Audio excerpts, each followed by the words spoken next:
What's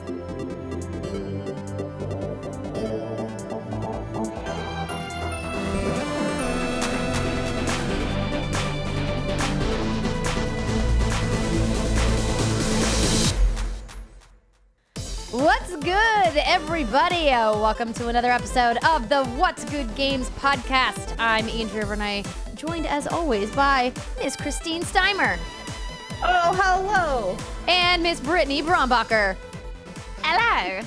I love that you made that face because it reminds me of the thing that my husband said to Steimer and I when we were at breakfast the Friday after E3, that Brittany always looks like she's got a squirrel in her pants. I have perfected the look of having a squirrel in my pants, although I've never had a real squirrel in my pants before. Oh my gosh. Make it happen. If you ever want to know, a squirrel.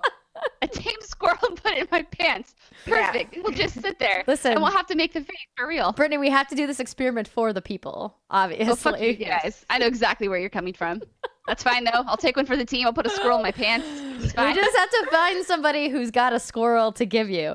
Please, sir. I'm gonna put borrow this. your squirrel. Yeah, so I'm gonna put this on my list pants. of He'd probably be like, what sort of weird research. shit are you into? No.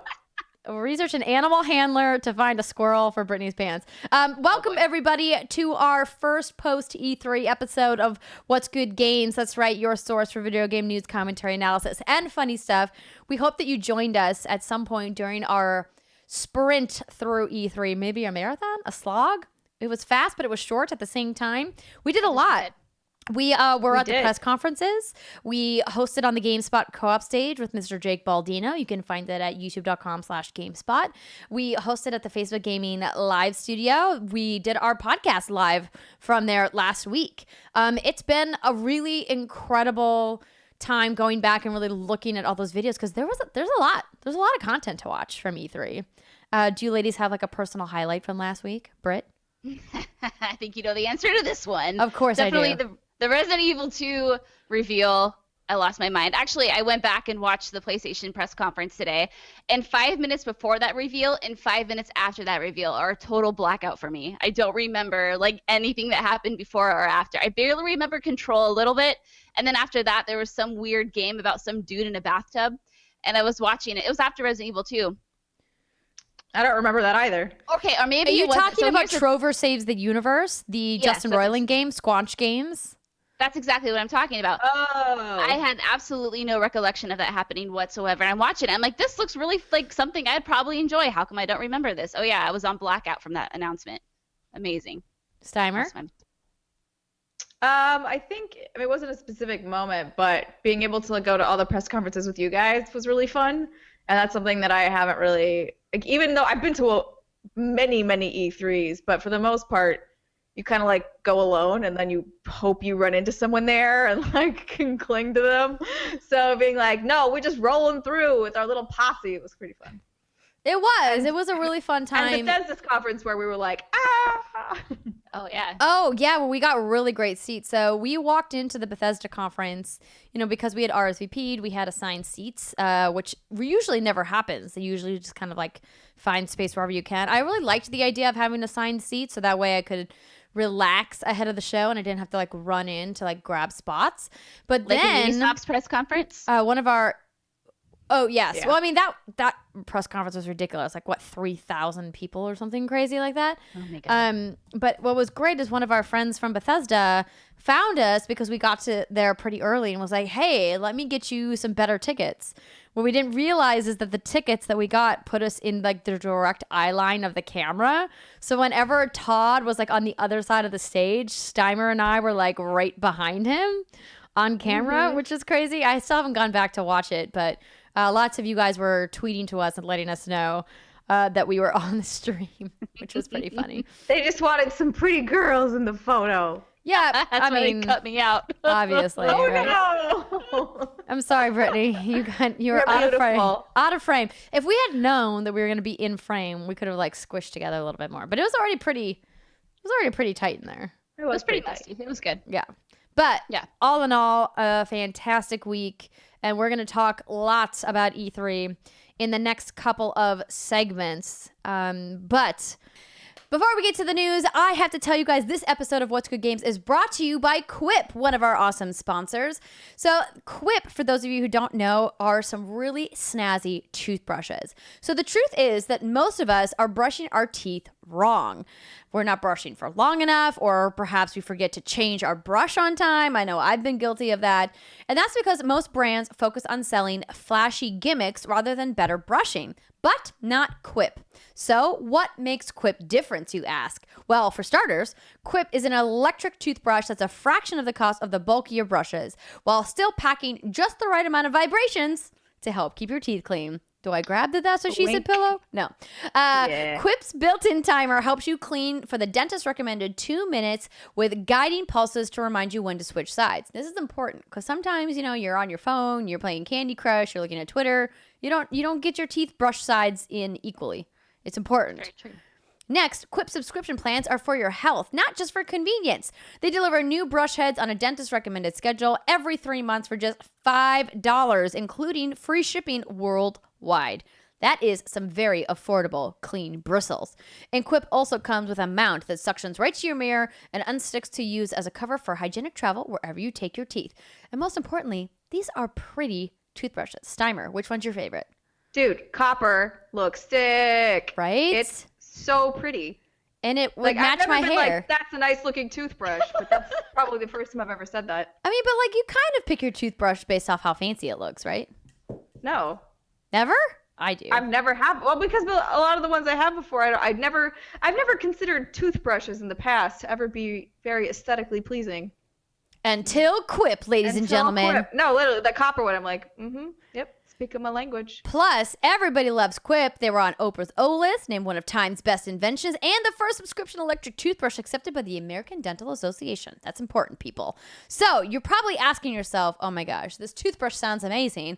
How do I get it? I'm here to tell you that you go to getquip.com/whatsgood right now and you'll get your first refill pack for free with your Quip electric toothbrush. And they start at just $25. Brittany, you probably brush your teeth too hard, don't you? Yeah, I do. Sometimes I get some blood in the mouth, and it's unpleasant. Not you with make yourself Quip. bleed? Yeah. Wait, what? You make yourself bleed? Well, if she's talking about her mouth. I had braces for 6.5 years. I have really sensitive, stupid gums, and they're very mad at me all the time. Well, hopefully with your new Quip brush, you'll be able to take care of those tooths and make them nice and shiny and sparkly. Again, if you want to get a better mouthfeel experience, I'm just going with it because I just love the word mouthfeel, you guys. No, I like it. That's good. Getquip.com. That's GETQUIP.com/whatsgood right now. Quip start at just $25 and you'll get your first refill pack for free with your electric toothbrush. Again, that's GetQuip, GETQUIP, I can spell, .com/whatsgood. Okay, now on to the news. I apologize if I'm a little slow on the draw today. I'm still recovering from E3. I feel like I need a full week off. It's a little bit like, what year is it? You're like, where am I? What's happened? Pretty much. Pretty much indeed. We just made it through Jumanji. Okay, first story. Xbox insiders got a revamped Xbox avatar editor launched this week. So IGN wrote this up. They said, at E3 2017, Xbox announced that they would be reworking and upgrading their Xbox Live avatar system and focus more on customization and inclusiveness. This week, Xbox Wire announced the update would officially be going live for Alpha and Alpha skip ahead. Wait, what? Alpha and Alpha? Skip ahead. Xbox insiders. Wait, is that a thing? Yeah, apparently. Skip ahead Xbox insiders. I guess that's a group? Insiders. Oh, okay, cool. June 19th, by 12 p.m. Pacific time is when it goes live. So that was just a couple days ago. So when the update goes live, insiders will be able to access the beta Xbox Avatar Editor via the Xbox Insider Hub Insider Content tab. These are a lot of words. Words. They are. Once in the editor, you will very be sorry. greeted by new categories that are more inclusive and include, quote, a wide range of body types and gender-neutral clothing, and include new appearance items and accessories, including fingernails, makeup, limbs, nose rings, and moods. These The items... fingernails is funny to me because I'm like, I mean, I know that you don't really have Whoops. them on the current ones, but just thinking about them adding, I don't know, it's a weird thing to be like, now you have fingernails. You're like, what? I didn't have them before. I think that means that you can change the color of your No, nails, you can. right? It does. It's just the way that it's worded is sort of strange. Correct. I agree. Limbs. I like that they added that, though. It's something that we, as people with all of our limbs, don't stop to think about. So I'm really glad that they have included that to accommodate people who maybe are missing a limb or multiple limbs to say, hey, you know what? We want you to play on Xbox too. We want you to feel represented, especially when we're talking about, making an avatar that's supposed to be your digital representation of yourself. I think that that's really awesome. Cool. So these items and accessories can further be customized as most features will be able to support over 16 million color options. This Oh is my god, dude, the depth colors. This is the depth of news I want post E3. This requires no thinking, no analysis. It's like, cool, I could have colored fingernails now. Congratulations. You could have one of 16 million different colors of fingernails. Okay, that's a little overwhelming. I mean, that's a cool number to throw out there, but ow, my brain. So many pretty colors. You could have one for the rest of your life. You still wouldn't be able to. I don't Get even through know if I'm all of going to those. actually take the time to edit my avatar. I give no shits about my avatar. I honestly don't care. She's still My rocking her... avatar. No, yeah. Oh, sorry. Go ahead. Thought you were done. No, I'm saying she's still rocking her Dragon Age t-shirt that I gave her like 5 years ago. She hasn't changed since. She's probably really smelly. But Mine Steimer, cannot change because she's in a Governor Marley outfit, and that's my gamer tag. So But- that's the outfit for all eternity. are you going to spend a long time going through these 16 million colors? Because I know you care about your avatars and your character creations and I shit. mean, I'm pretty good with how she looks. I mean, I might go through to see like how the hair's changed because I remember before the hair options were a bit limited. So I might go through and like give myself some fingernails. I haven't. I also haven't updated my avatar in a while because when Xbox One launched, you never saw your avatar, and even now, there's really not a lot of places you can see your avatar. But I do like how they're more prevalent, like in the app and on the website. But I was one of the parts of the new Xbox One interface coming from 360 that I was really bummed about because I spent a lot of money on avatar items. I still have my portal gun prop. Where, Nice. She holds the portal gun and like shoots a hole in the ground, and then the companion cube like goes in between the portals. But yeah, I'll have to go check it out. So great job, Xbox. Like to see you're thinking about inclusivity. We actually also had a really great interview with the one of the project managers on the hardware side to talk about the Xbox One adaptive controller. On the Facebook Gaming Live Studio. So if you guys want to check that out, it was a really fun interview talking about how that project came together and its capabilities and kind of showing off what it can do. Really neat, really cool stuff. All right, Cyberpunk won't have loading screens. According to this article from IGN, CD Projekt Red's associate design director, Kyle Rowley, has confirmed that other than starting the game up, its highly anticipated RPG will be totally seamless. Quote, there are no loading screens after the initial load into the game, end quote. Rowley said in the official It's like this is some like real thick news. Cyberpunk Real 27 thick, like a Discord. big stew. That suggests that the game world's 6 regions are interconnected rather than traveled between using menus, as in The Witcher 3. Cool. Well, my thing with this is like, I kind of don't believe that it's possible on current generation hardware. Maybe That's a this lot of- game is that's a never lot of coming out on this content. gen. I know, that's what I'm saying. So I'm like, if you're talking about this, that leads me to believe this game can't come out anytime soon. Yeah. Because that's bonkers, bananas, nutso.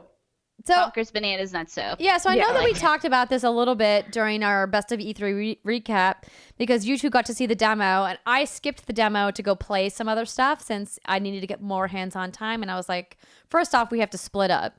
Second, they're definitely going to show this game at E3 again next year because it's not coming out before then. Yeah. So I was like, well, it's not playable. It's not hands-on for judges. So I might as well just, someone's got to go play Rage 2. I guess it had to be me. Oh man, we Um, appreciate you, baby girl. You know what? I'm taking one for the team. Okay. So I wonder if they're just going to be hiding the loading screens behind like elevators, like we saw in the demo Steimer. There was like a pretty long elevator ride, and it's like, I bet they're loading up the screens. Mass Effect. Ah, there you go. Why is this elevator ride 5 seconds longer than the last one? Oh, probably because the game is chugging. But yeah, I think that's cool. It keeps you immersed. That's wonderful. Maybe there'll be like a super snazzy subway train that'll take you from district to district and region to region, and you'll just be in a seamless hang out screen. on it. Yeah, Perfect. Yeah, Yeah. maybe. I do want to talk more about, not here, not now, but a little bit later about Cyberpunk and the demo we saw, because we discussed it on the Facebook stage. We didn't have like a whole lot of time, and I have Things to say? some things to say. She has feelings. All right. And I do have opinions. feelings. Let's do it. I'm ready. I'm ready for all of your feelings, Steimer. Oh boy, I'll give them to you. Ooh. Until then, how about another story? Did you pull all of the stories from IGN? No, there's one from GameSpot and then one from Polygon, but most are from IGN because I was lazy. it's okay. All right. Fallout 76. Stealth mode takes you off the map. Bethesda has revealed Fallout 76 will include a stealth mode which allows you to disappear from the minimap so other players can't find you. Perfect. In a video posted to the official Fallout Twitter account, Jeff Gardiner, project lead for Fallout 76. Jeff, I'm sure we'll get to talk at some point. I will learn how to pronounce your name. He asks, somebody asked him, how do sneak perks and detection work in Fallout 76? Of course, sneak, one of my favorite things to do in The Elder Scrolls V Skyrim. Gardner responded, as soon as you crouch, which engages our stealth mode, the dot, aka your character mark, will very quickly fade away so other players won't be able to find you. End quote. The ability to disappear from the minimap allows players to both ambush unsuspecting enemies and avoid unwanted PvP battles or griefing. Bethesda already has some safeguards in place to prevent these issues in its first entirely online entry into the Fallout series, including the inability to be killed by the same player over and over again. So Pete was talking about this. Pete Hines, who is the front man for Bethesda, who you guys saw on stage at the Bethesda press conference, came by the Facebook stage, and we had a nice long chat about a lot of things that Bethesda is working on, obviously Fallout being one of them. And he made it clear that Bethesda is widely aware of griefing, and that because it's their first entirely online Fallout, that they want to make sure to promote and foster a place of safety for players who don't want to engage in any of the multiplayer activities. But the way that he kind of likened it was that imagine if you went into an area of Fallout and there was a Deathclaw that just was there and you always ran into him and you just weren't prepared to fight him, or he just kept killing you. Well, what you would do is you would avoid that town, or you would go take a wide berth around them, and you would just, essentially avoid confrontation. He's like, well, that's what we're trying to encourage people to do in Fallout 76. Is like, if you run into an encounter with another player, when you respawn, we'll make sure to not respawn you right next to this player.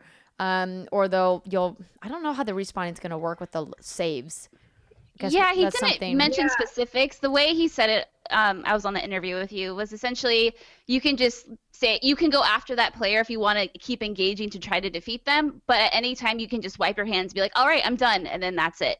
Now, I didn't know if he specifically said you can walk away from that character, you won't respawn next to that character. It almost makes it seem like you can engage or not engage whenever you want to. And I don't really know how that works, because if that player finds me, how am I going to prevent that player from killing me again? Yes, Steimer, stickly the fingers out. Well, that's my when the Deathclaw thing doesn't work, because the Deathclaw is an AI programmed to like sit there until you engage. Well, not they're a little more aggro. Do you have but a you know what I death mean? claw Like, on your finger right now? What is that? Is that a hair It's claw? a hair claw. It's a hair claw. Sorry. Death claw, hair claw, finger claw. Anyways, but players are much smarter than your Deathclaw's AI and have the potential to grief you a hell of a lot more than that can. And then if you're like, hey, I want to go to this place, and you run into something along the way, aka another player that's being a butthead to you, and then it's like, okay, we'll respawn you somewhere else. I'm like, but I was going somewhere.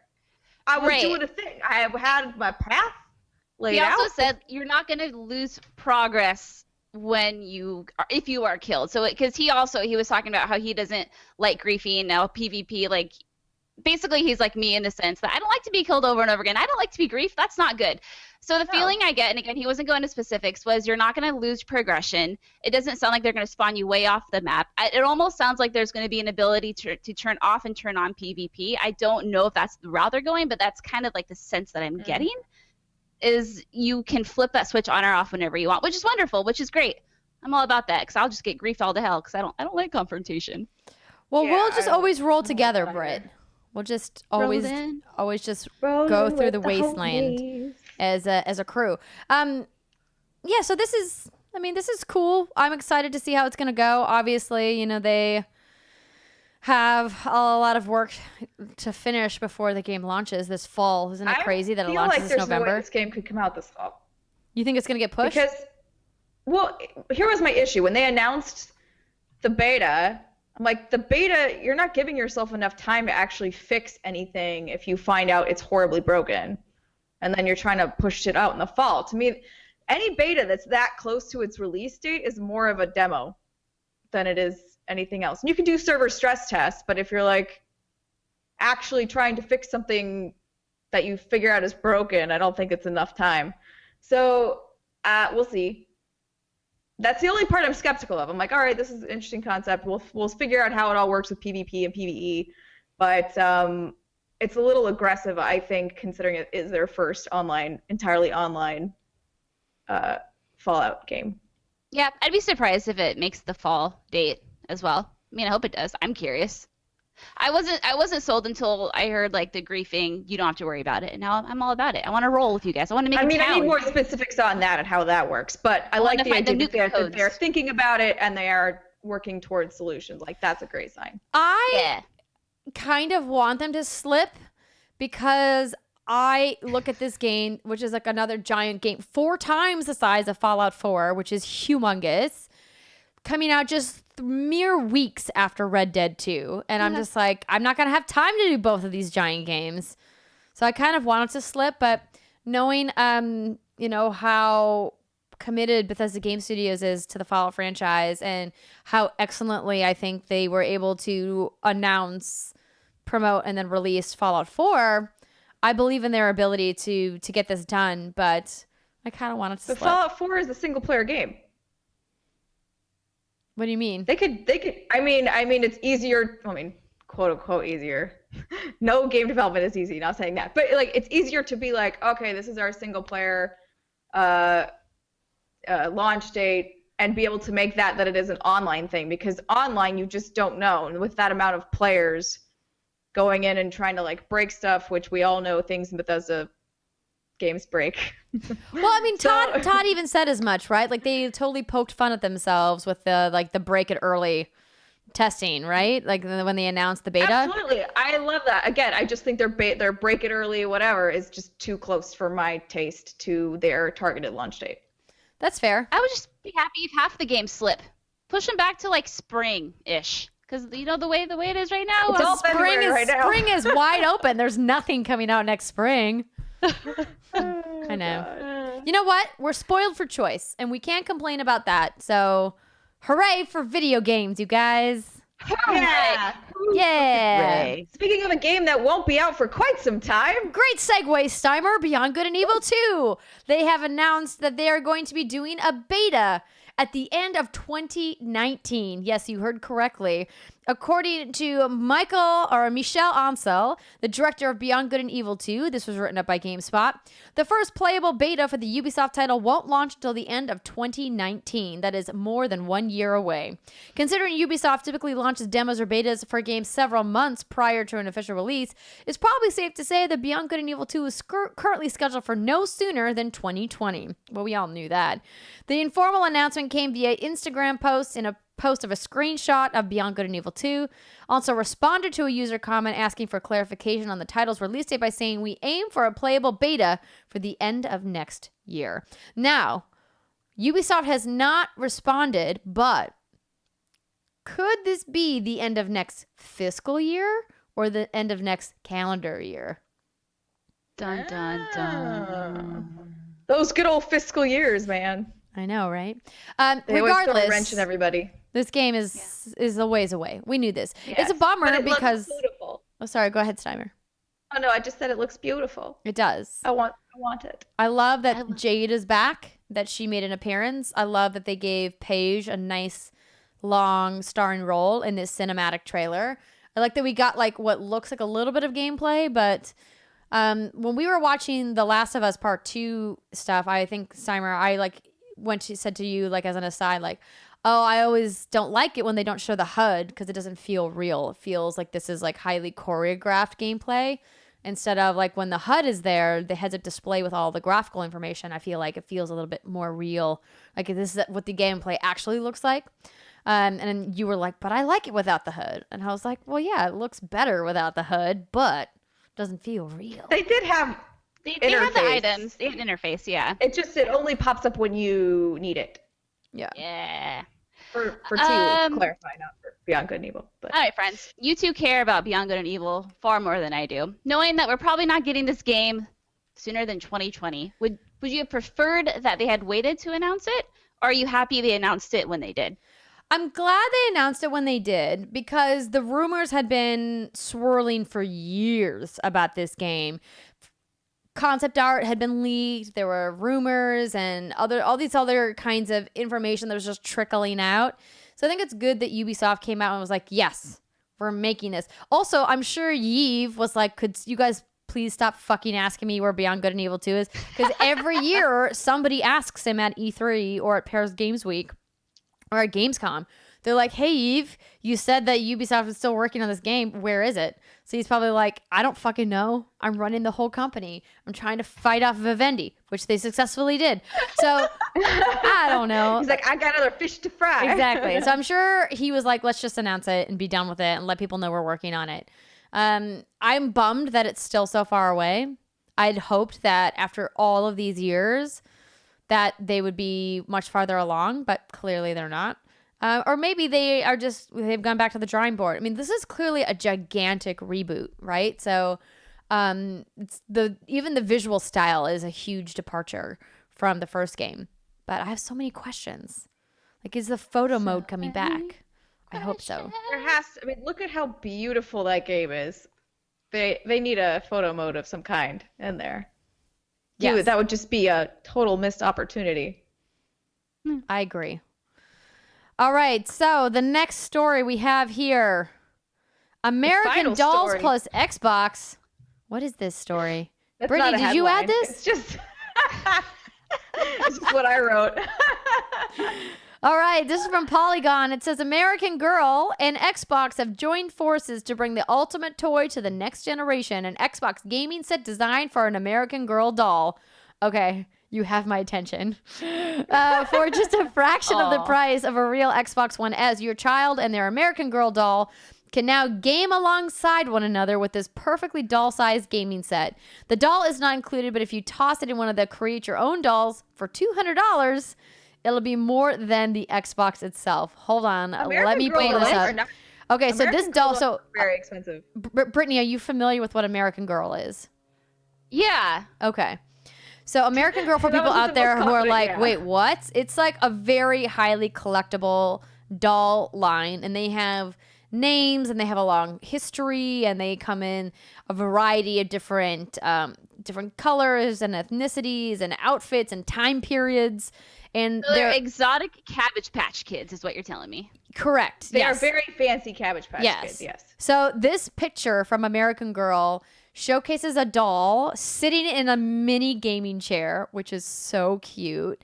She's got camo pants on with these little sneakers, and she's got like what looks like a denim vest with like a hoodie jacket thing combo on. It's really cute. She's holding a mini Xbox One controller, a white Xbox One controller, and she's got a peach colored gaming headset on with a boom mic coming across her face and everything.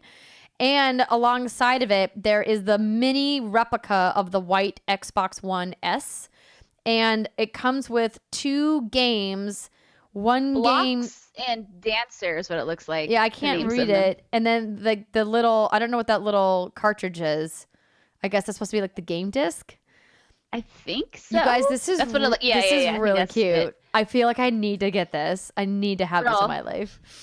Can't you just buy? Okay, hold on. I missed this. So they're not selling the doll itself. So these are sets that you can buy for the dolls you already have. So I could go to, like, American Girls, Target. you buy the dolls, and then you can buy accessory sets for them. So they are selling an Xbox accessory set. So could I go to like Target and buy a doll for like $20 and then buy the set separately? It and have this... might not fit. Oh, that's Right. fine. So the gaming chair that she is in apparently has a built-in speaker, which is amazing. What? And so this is Her chair's fancier than the chair I'm sitting in right now. Oh, So the Xbox. So the Xbox projects 10 different gaming images. So those little discs, they're like those little things that we used to play with back in the day. yeah. That you could like put the in little red viewfinder, camera. right? Yeah. So it Yeah. says, so Major Nelson tweeted that the Xbox gaming set includes a console, the controller, the headset, and the gaming chair. So this doll that they have here, her outfit must be the outfit that this doll comes with. It doesn't say which doll this is in the photo. Well, that's freaking precious. But I absolutely love this and I want it. And the gaming set is $50. Okay. That's step 1. Buy the gaming set. Step 2. Find a doll. It's not $200. I mean, I know it's funny because Yeah. it's like I'm with someone who will spend $200+ on a collector's edition for a video game, but I'm like, a doll, a quality doll. There's no way. You guys, But No? I don't even know. I don't even know what to do here with this about which doll I want to get. But like, I'm no, just sorry. the doll of the I love year. It. I love it. You're like, now I'm doll shopping. Oh my gosh, the girl of the year. Her name is Luciana. She's got a dream of landing on Mars. So she's like Molly. I don't know if you But actually then want to you- land on Mars, Molly. You can let me I know. was like, does Molly want to go to Mars? we saw Molly at E3, but my We did. teamwork skills still need work. I have to learn how to reach others if I want to reach the stars. Oh, so she's got flaws, this doll, but she's cute. They all do. They all do. Huh. But she's Nobody's $115. Wow. Oh, So that's I wonder, expensive. this must be how people look at me when I like want to buy video game collectibles. Because I'm looking at these and like $18 for a doll outfit. I could get myself an actual shirt that I could wear for $18. $115 for a doll itself is just gonna sit on a shelf and stare at me all day. That's what my video game collectibles do all day. Yeah. And technically, Hey. you're like, your kids play with these dolls. So Well, you I mean, I play can, with my but you collectibles. probably don't want to. You can, but you probably wouldn't because you'd be like, these dolls are not for playing. And then you're like, well, what's the point? So I guess I understand everyone has their thing that makes them whirl and click and everything that floats their boat, sharpens their knife, flips their switch, et cetera, et cetera. Sharpens Just their keep knife. going. I like that one. Just keep going. So hey, turns their crank. Yep, that's a good one. Did I ever say floats their Wait, boat? Luciana looks like Dora. Shines their light, She's got the buttons their backpack. zips their fly, ties their shoe. Brittany, I love you. These Yeah. American Girl dolls, they look creepier than I remember them. You've seen too many horror movies, Steimer. You guys, remember there's a them- doll I called the remember not being Willa afraid of doll these. who's got pigtails and she's adorable and I kind of want her. Also, she's only $60. Oh, poor That's a cheap game. doll. That's poor sheep doll. Well, look at how cute she is. Oh my gosh. I've And seen she's too got many movies. freckles and her eyes are the same color as mine. Okay, I think I need to buy her. You do it. What's her I nan love it. You're like, Her I'm name is fine. Willa. Willa. Okay. Well, Willa Willa. trademark. Willa TM. It's literally what it like says. Willa Ford? Like Yeah. Willa Ford? I wanna be Willa. friends. Willa. Look her up on the American Girl site. She's real cute. Okay, you guys, we're down a doll rabbit hole. On my I phone. never thought I would. I want to be bad. Okay, Brittany. Brittany, calm down. No, don't dampen. Go, Brittany, go. Just keep I know. going. Steimer ruined my moment. I was singing Willa Ford. I was having a good time. And that's it. My parade has been rained on. My ship has been sunk. Oh was no, it's not that beautiful glitter, serious. I know. Broken. Okay. Stop me. So there probably was some more news this week, but because we had to record the show early, we didn't get to it all because I am going out of town for a little much needed R&R. So we're recording the show early this week, but we do have lots more E3 stuff to talk about. So we're going to take a very short break right now, and when we come back, we're going to talk about what we played because we got hands-on with quite a few games at E3 last week. And then we're a little bit later, we're going to take your questions. So stick with us, everybody. We'll be right back.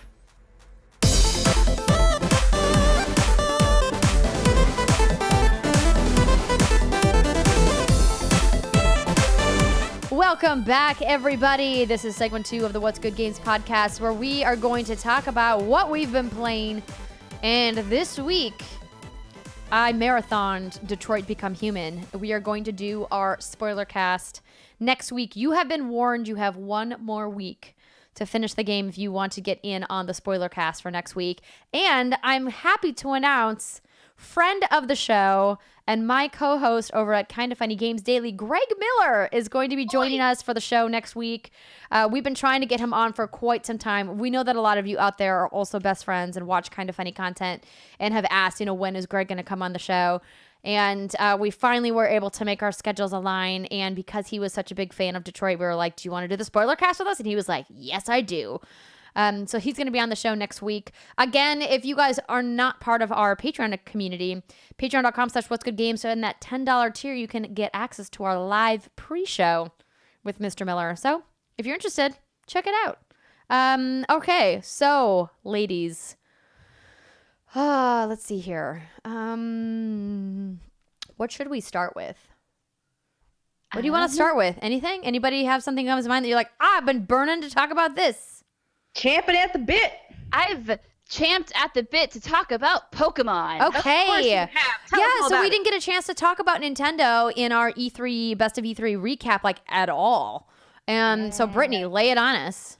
Lay it on you. Okay, so I had a booth tour and I only got to play a certain amount of games for a little amount of time. But the first thing I hopped into was Smash Brothers. Now, I am not a well-versed Smash player. I like following the series. I like watching the professional scene. But when it comes to actually playing it, I'm a hot garbage mess. That said, I did run into Alexa Ray, Korea, at the Nintendo booth. Yay, Alexa! Yeah. And she said, hey, if you're going to play Smash, play as Ridley, the new character. And I was like, okay, I'll try that. And I kicked ass as Ridley. So I haven't played in a long time. So I played with the woman who was demoing the station, and I played with Nintendo PR friend Gil. And I won 2 out of the 3 rounds against both of them. So Ridley's a little overpowered. It did play well. Usually are. Oh yeah. It was awesome though. I was very happy, and everyone around me was sweating because they were all intense, and I was cool as a cucumber. I'm like, I'm kicking all of your asses right now. I was using all the down smashes, so the game did feel faster than I'm used to. I can't really give a super critical opinion on it because I don't know. I don't play the game as much as I watch it.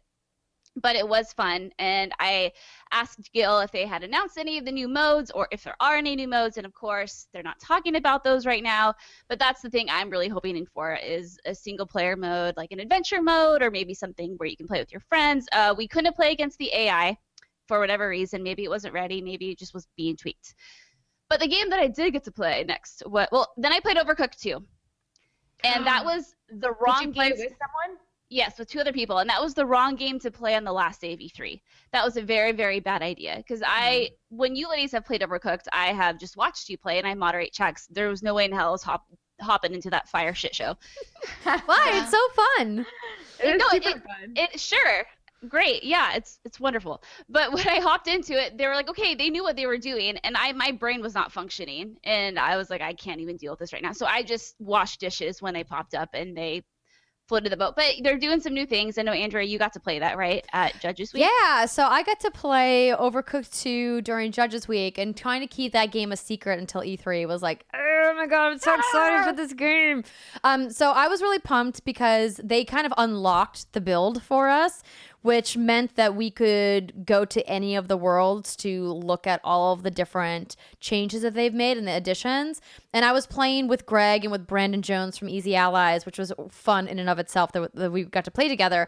And we decided, we were like, screw it, let's go to the hardest level. And oh my gosh, did we get our asses kicked. The sushi making is one of the new things, one of the new recipes for Overcooked 2, which is crazy because it's like 4 or 5 ingredients depending on which type of sushi you have to make. And so it's a lot to manage with like the seaweed and then the fish, and then you have to boil the rice on the stove and then bring the cooked rice back over.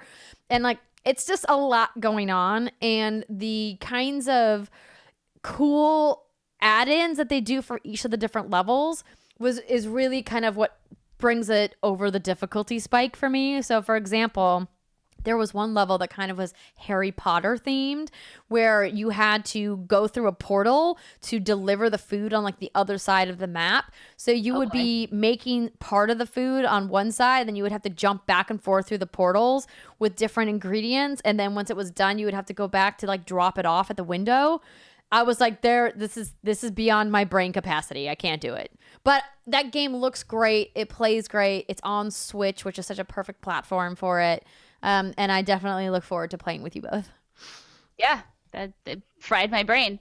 Next game I played was Pokemon Let's Go. And which one, Eevee or Pikachu? Pikachu.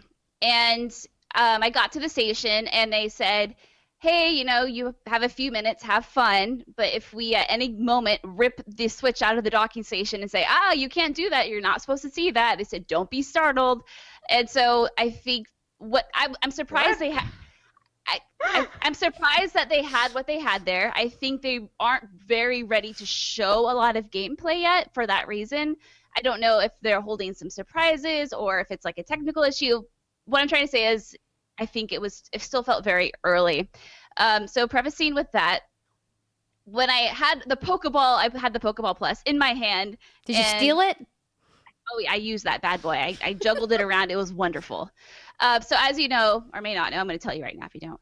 The B button is on top of the Pokeball. Now, the Pokeball is scaled to be, yeah, girl, you got me with that pillow. The Pokeball is scaled to be like the actual size of the Pokeball that you see in the anime. And, you tap the top of it, or Ash does, and then it like expands in size. Yeah, it does. Please give me that pillow. That's what thank you so much. And at the top of that is the B button.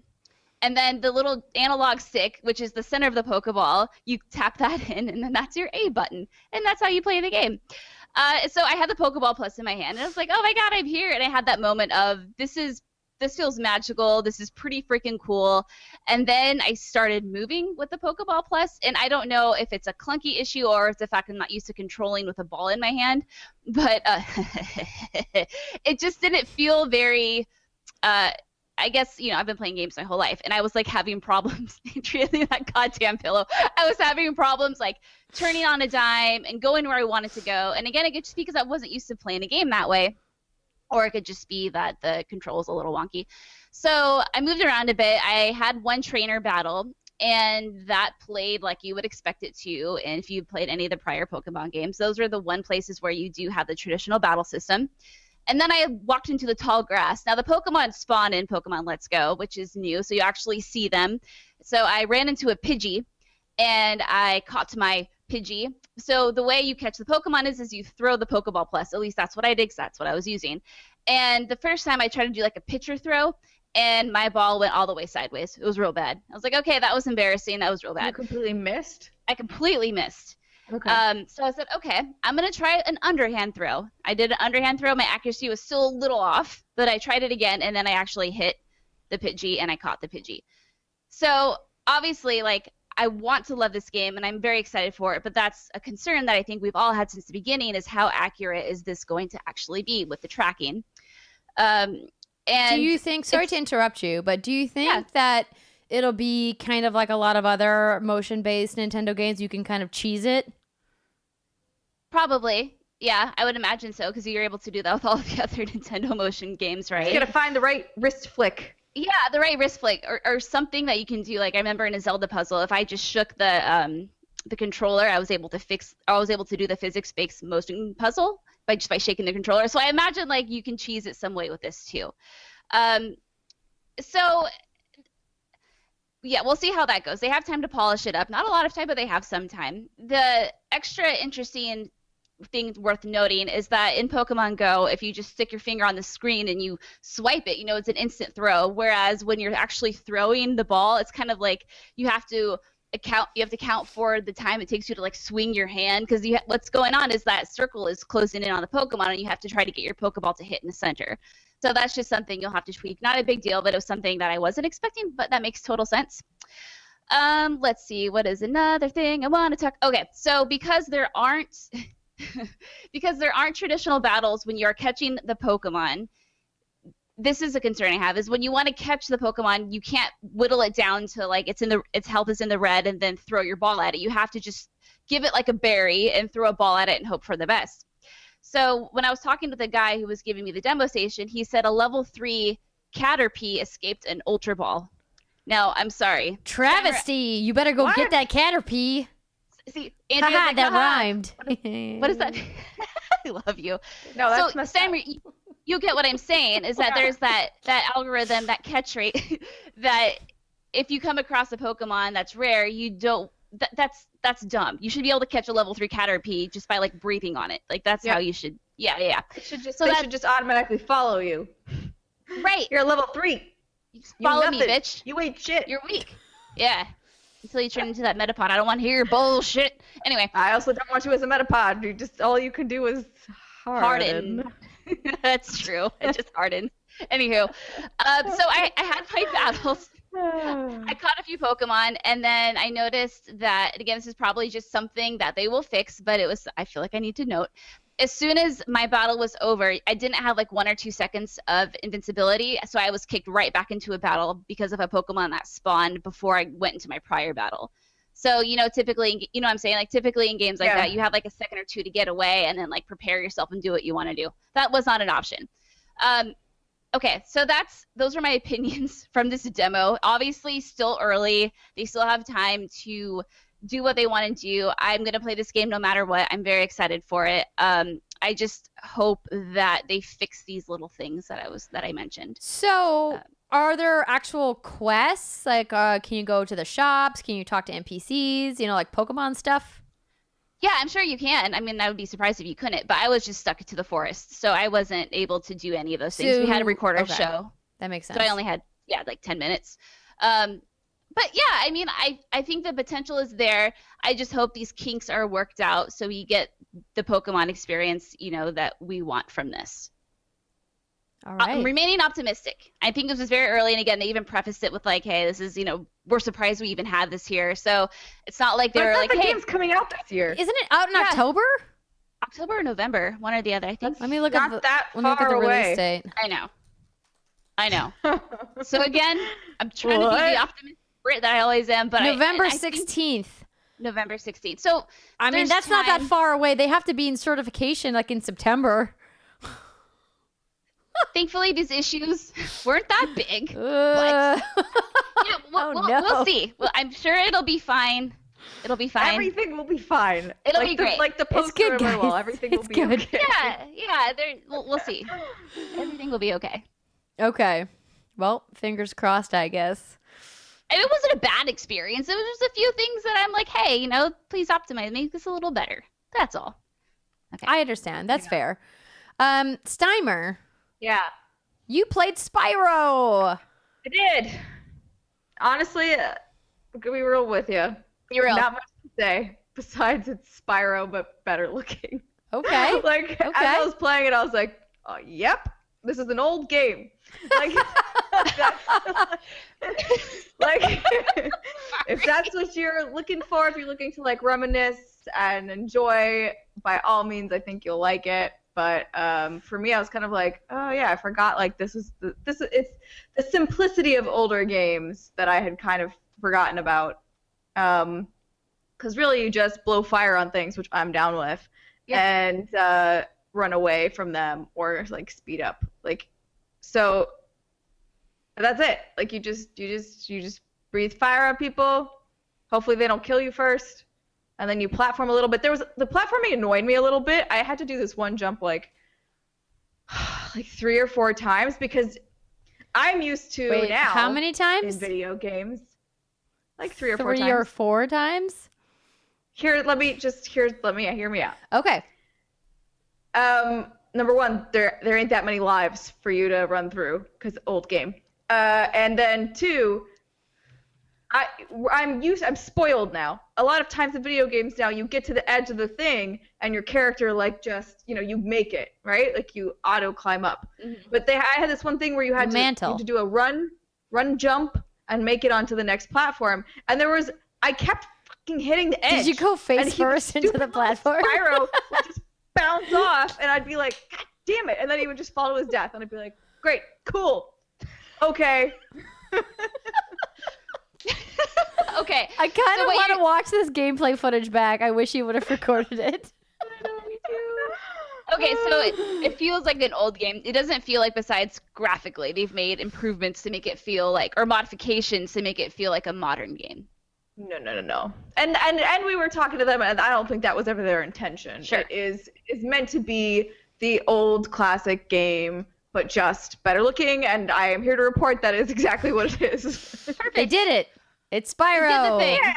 But HD. Woohoo! Well, that's cool. Well, cool.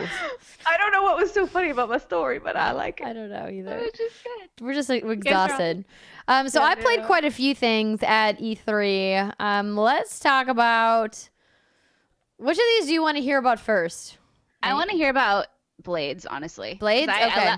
Yeah. So I played Elder Scrolls Blades, the new mobile game coming from Bethesda Game Studios, set in the Elder Scrolls universe. And Todd Howard got on stage and was like, you could play it with one hand. You can be like making a burger. Yeah, you could have something in the other. Have something in the other. Yeah, baby girl, that's where mine was going to. My mind was going down that dirty road. Yeah. So I played this game. It looks nice. It didn't play so nice. And I think I also just need to spend more time with it than I did, but I got frustrated and put it down. And that's the problem with mobile games, is that if they don't grab you right away with their mechanics, you literally, bam, you're into Twitter. Bam, you're looking at Snapchat or Instagram or Facebook or your email, right? Because all of your apps are always sending you these notifications all the time. So you have things that will just pull you out of the game right away. And I was having trouble with the movement system. So playing it with one hand, while possible, wasn't really optimal, particularly if you're like me and you've got baby hands and you have a giant iPhone Plus. So I have an iPhone 7 Plus, and doing anything one-handed outside of just like looking at my phone and maybe scrolling with one finger is tough to do because it's a big phone. And so when I had it in landscape and using like dual fingers on the glass, it was a little bit better, but still, I mean, so you like double tap to run, and then you swipe with your sword, and then you have like a shield bash ability, and then you have like 2 magic abilities. You can like tap to use like a magic spell. But I don't know, guys. I think the problem is that Chair Entertainment set the bar so high with Infinity Blade and its successors that if you're not outdoing what they've already done, then kind of like, why are you doing it? I mean, I know why they're doing it, because Fallout Shelter made them $1 bazillion, and they were like, it was our most downloaded game and most played game of all time. Oh, I need to download that on my Switch. I forgot. Yeah. Oh, yes. It's out on Fallout Shelter. It's now on your Switch and your PS4 for free. So I thought that it was a really cool stat that there were like more people have played Fallout Shelter than all of our other games in Bethesda's history combined. That's crazy to think about. 120 million, I think, was the number they dropped. 125 million downloads, I think. Oh, I go home. So that's awesome. So obviously this is why they're making more mobile games. I just like, this is not the kind of mobile Skyrim or mobile Elder Scrolls experience that I was looking for. If I wanted to play Elder Scrolls on the go, I would play Skyrim on my Switch. Or the very special edition on Amazon Alexa, which you're going to talk about in a little bit, right? No? Oh, no, yeah, I will. Okay. Absolutely. So like, She said, oh boy. I think that this is fine. It did not live up to the hype choo-choo train that we saw at the press. Okay. I was not there to play Elder Scrolls Blades. I was playing Blades while I was waiting to play Rage 2. Let's be honest. Rage 2 looks great. Feels super fast. It feels like they took a lot of what they incorporated into Doom and brought it into Rage. So Magnus from Avalanche came by the booth with Tim from id Software, and we had a nice chat about Rage 2, and I was really interested hearing Magnus kind of talk about what Avalanche brought to the table and how Tim was like, we learned so much about open worlds from Avalanche, and Avalanche being like, we learned so much about first person shooting and shooting mechanics from id Software. And I really liked hearing the dynamic of how those two teams work together and how it's going to overall improve upon what Rage started, because that was one of the biggest criticisms of Rage when it first launched, was that it had these beautifully done open world areas that were really just a go-between like sections of the world where the action was. So you would just get into your car and you would drive through them. There was really no incentive to get out of your car and explore and look around. And so it's like, it wasn't really truly open world because there wasn't any quests or anything to go do. Open world doesn't mean there's anything to do in it. It's kind of like Zelda. Oh, just kidding. I was actually playing Zelda on the plane, both down and back from E3. So that's really just a joke. Haha, for the laughs, obviously for the funny stuff, right? But pitchforks down. True story. I went wandering in the Gerudo Desert and I found these giant underground fish things, and it scared the bejesus out of me. Anyway, Moldugas or something. Anyway, I digress. Talking about Rage 2. So they've added these kind of cybernetic enhancement abilities, nano sights, nano something. I don't remember exactly what they're called. But they are essentially act like superpowers, but they're based in science because that's, to make it fit with the canon and the lore of Rage. And so they were fun, but it took me a little getting used to. I don't really like how they took the speed of Doom, a game where like there's no cover, right? You don't stop, you just keep running, and really incorporated that into Rage, because that gives me anxiety and heart palpitations. And I'm just like, everyone's shooting me all the time. And I like try to go find cover. And it's like, no, you don't get cover. You got to just keep going. You just got to keep raging. And I don't remember the original being so focused on like combat all the time. So I'm not sure if they've maybe leaned too hard into the Doom aesthetic from a gameplay perspective and kind of lost a little bit of the uniqueness of Rage. The neon color E3 demo. Yes. I mean, it's hard to know, right? Like what the final build is going to be like. But it was also interesting seeing just like how this neon splash of color is everywhere. They made a point when talking about the game, Tim and Magnus, about how the first game was like, I think Tim said 50 Shades of Brown or something like that. Which was really funny because it was just all dirt everywhere. Post-apocalyptic. It was very Mad Max, right? And so now they're like, we wanted to add in color. We wanted to give some different biomes. And they were like, we've chosen hot pink. Sure. I'm down with it. I think it's great. No, I like it. It just was like it was just an adjustment for me as a Rage fan. But that being said, felt good. The guns felt good. I felt powerful. I'm ready to see more. Obviously, they have kind of a lot of ground to cover from a narrative perspective. So this is set, what is it, 15 years afterwards? I don't remember. That doesn't sound right. That sounds like the amount of time that Dying Light 2 was set after Dying Light. That's the amount of, that's 100 years afterwards? I don't know. I have to look it up. But yeah, it was fun. Smooth. Slick. Looking forward to seeing more. I'm trying to find out how many years later it is. I never played the first one. Google's not helping me. The second one looks fun. I'll probably play it for a little bit. Yeah. Also, I just wanted to point out that before we rolled on the show today, we placed a friendly wager about how long it would take for the Keyblade behind me to fall off the wall. And it's still up, you guys. It is still up. Over an hour into the show now. And it hasn't fallen off the wall. I thought it would fall off in 3 minutes and Brittany's 27 waiting seconds. for you to put the pillow on. Wait, what? You said it's been an hour. It's still up. Sorry. It's a very, Thank you. You got me. I got it. Thank you. All of you. Of course I got got it in my back. Oh my gosh. Brittany, I think I just need to send you one of these.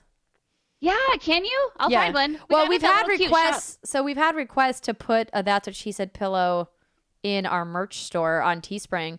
Teespring.com/stores/what's good games. So maybe we'll make that happen. That's a fantastic It idea. won't be as cute as this pillow. 'cause No, this this is one's crocheted. like, yeah, this is like hand crocheted. We're not that talented. We Well, can't maybe do we that, are, but yeah. we can't crochet all of your. And I put my pillow out there, and now my camera's out of focus. You guys. It happens. This is the professionalism you'd expect from a high-quality podcast. Very true. Speaking of, have you subscribed to our podcast? You should. I don't know what to do now. Give us a rating. It's still out of focus. haven't given I'll it a fix rating it. That feels like cheating. Okay. Let's see here. What was I talking about? Rage. I want to talk to you about. Oh, okay, sorry. Are you when you're done talking with Rage? I'm with done. Rage about Rage. I can be okay, done? Great. Steimer, Tell what do you me want to more talk about? the Lego? Were you able to make your own supervillain in this E3 demo? Yes, I did. So Tell me about her. What's funny about it is that I didn't. Hold on.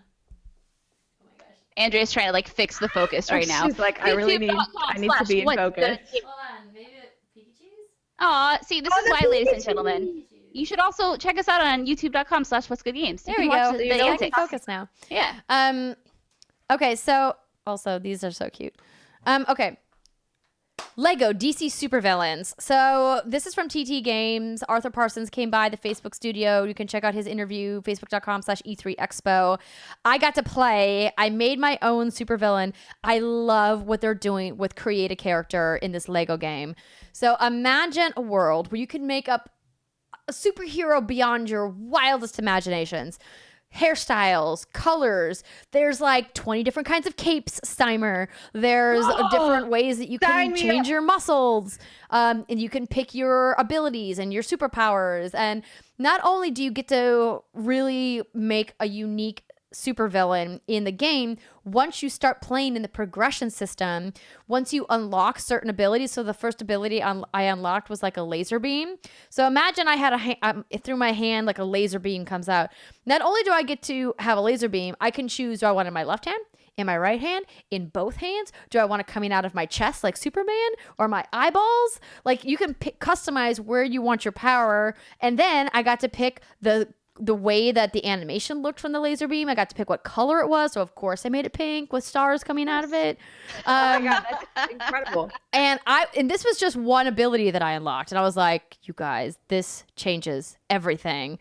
So I'm super pumped for everything that TT is doing with the customizations, because generally, Lego has always been really good about personifying these licensed characters that we meet through DC or Marvel or Harry Potter or Star Wars or whatever. And I think that they've always done a really great job embodying these characters from all these different licenses. But now they're like, not only are they taking all of these iconic DC characters and making them hilarious, but you get to be part of that story with your own character as well. And I really loved it. It's got everything that you know about Lego games that make them great. It's got the co-op gameplay. It's got the puzzle solving. It's got the cheeky dialogue. It's got the really fun, intuitive combat. It's great. Everything that I played from this game looks awesome, and I definitely am looking forward to playing it. I have to skip Lego games every once in a while because there's just so many of them. That studio is incredibly prolific, but this is coming to Switch. And I think because it's coming to Switch, it's going to be my new Switch game. Sweet. I haven't picked up a Lego game in a long time, but this one sounds real fun. Yeah. They've got good co-ops. And the co-ops. Give any game co-op, and I will buy your game. I will play your game. Yeah, it's great. Awesome. Britt. Yeah.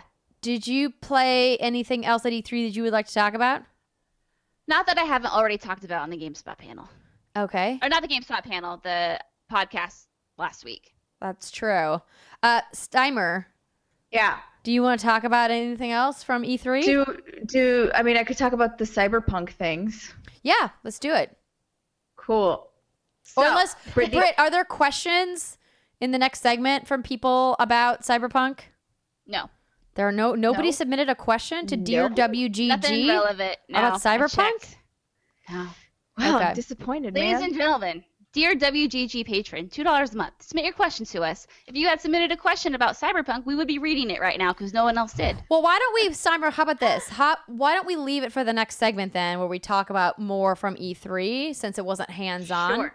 And we'll just limit this segment to hands-on, just to kind of keep a little bit of organization to this chaos. That sounds fine.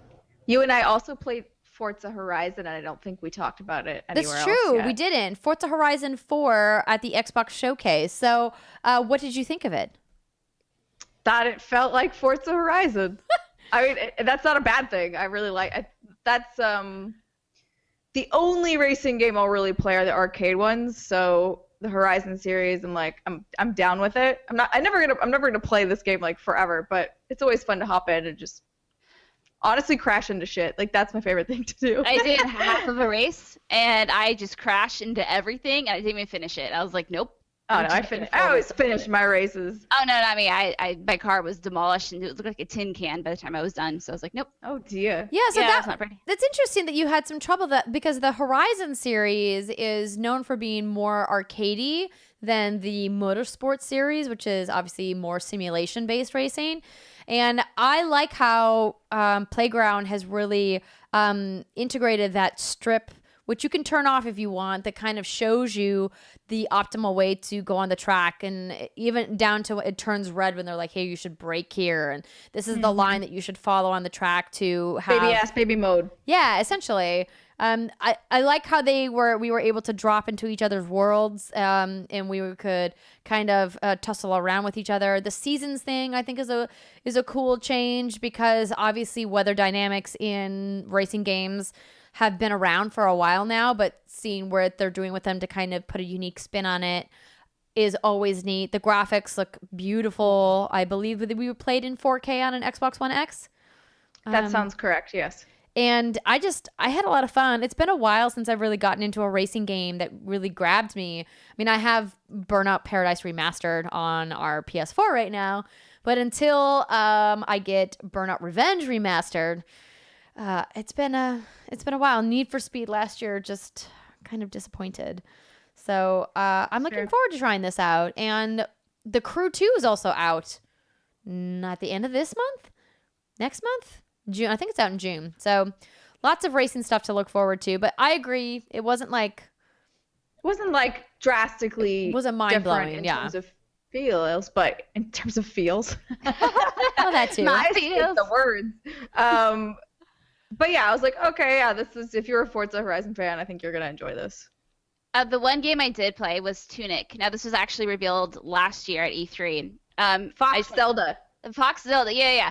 I played this for maybe like 15, 20 minutes, and I'll just say, if you are an old school Zelda fan, Link to the Past Zelda, the old, just keep your eye on it. I think you will enjoy it. I don't know when this is coming out. I didn't write that down. I forgot. I'm sorry. My bad. It's on the internet. You have a Google machine. You can find it out. But if you like Google machine. A Google machine. Yeah, Tunic. Just reminds me of Zelda. So if that's something you're into, go look it up, friends. I prefer being a fox than, what is Link? Is he like an elf? He's got pointy ears. He's in Hylian. No. Yes. I'm gonna call him an elf. No, see, that's the problem. Is for so long, people thought he was part of the Kokiri children, and it's like, no, sir, you are not, because Kokiri do not age. So once he pulls out the Master Sword and he ages, people are like, oh, damn, dude, you really are not a Kokiri. And then he finds out from the Deku Tree's son that his mother was okay. Steimer, you did this. They're crazy, but I like them. Oh, yeah. Oh, no. My mind blew into pieces when I found out he was not a Kokiri. He was a Hylian. I was like, oh, my God, he's so hot. He's a Hylian. You're like, I can be attracted to you now. Yeah, I was 11. It was a weird time in my life. You're not stuck in. You're not a child forever. It was fine. It was fine because I was only like 11 at the same time. So Link and I were the same age. You see. Oh, that's true. Yeah, but if he had stayed that age forever, it would have been a little weird. It would have been very weird. But no, it's okay. He pulls out the Master Sword. He's now 18. He's great. Yeah, he does. Yay! That's what she said. Pillow. He's now 18. I feel like that's what she said. Pillow needs to be like an unofficial member of this podcast, or an official member of this podcast. Yeah, I think so too. Yeah. I feel like we should, Britt, you and I should also try and find this exact pillow and put them in the backgrounds of our sets somewhere, so that we can all have. Or we have a competition. Who can find the best That's What She Said pillow? Ooh. Well, this one has a special place because Miss Alexa Ray bought this pillow. I thought Brittany bought that pillow. Yeah, I bought it. You bought it? She bought it. Did you buy it at the store? Alexa wasn't even there. It was me and Brittany. Wait, wasn't this when we bought the Sugarfina gummies in that random store in Burlingame? No. It was. I think actually the three of us were there because that's when we bought the Draw a Dick on It. Yeah. That's the same store. Oh, yes. Steimer must have had to been there for that. I was there. Yeah. I just didn't buy it.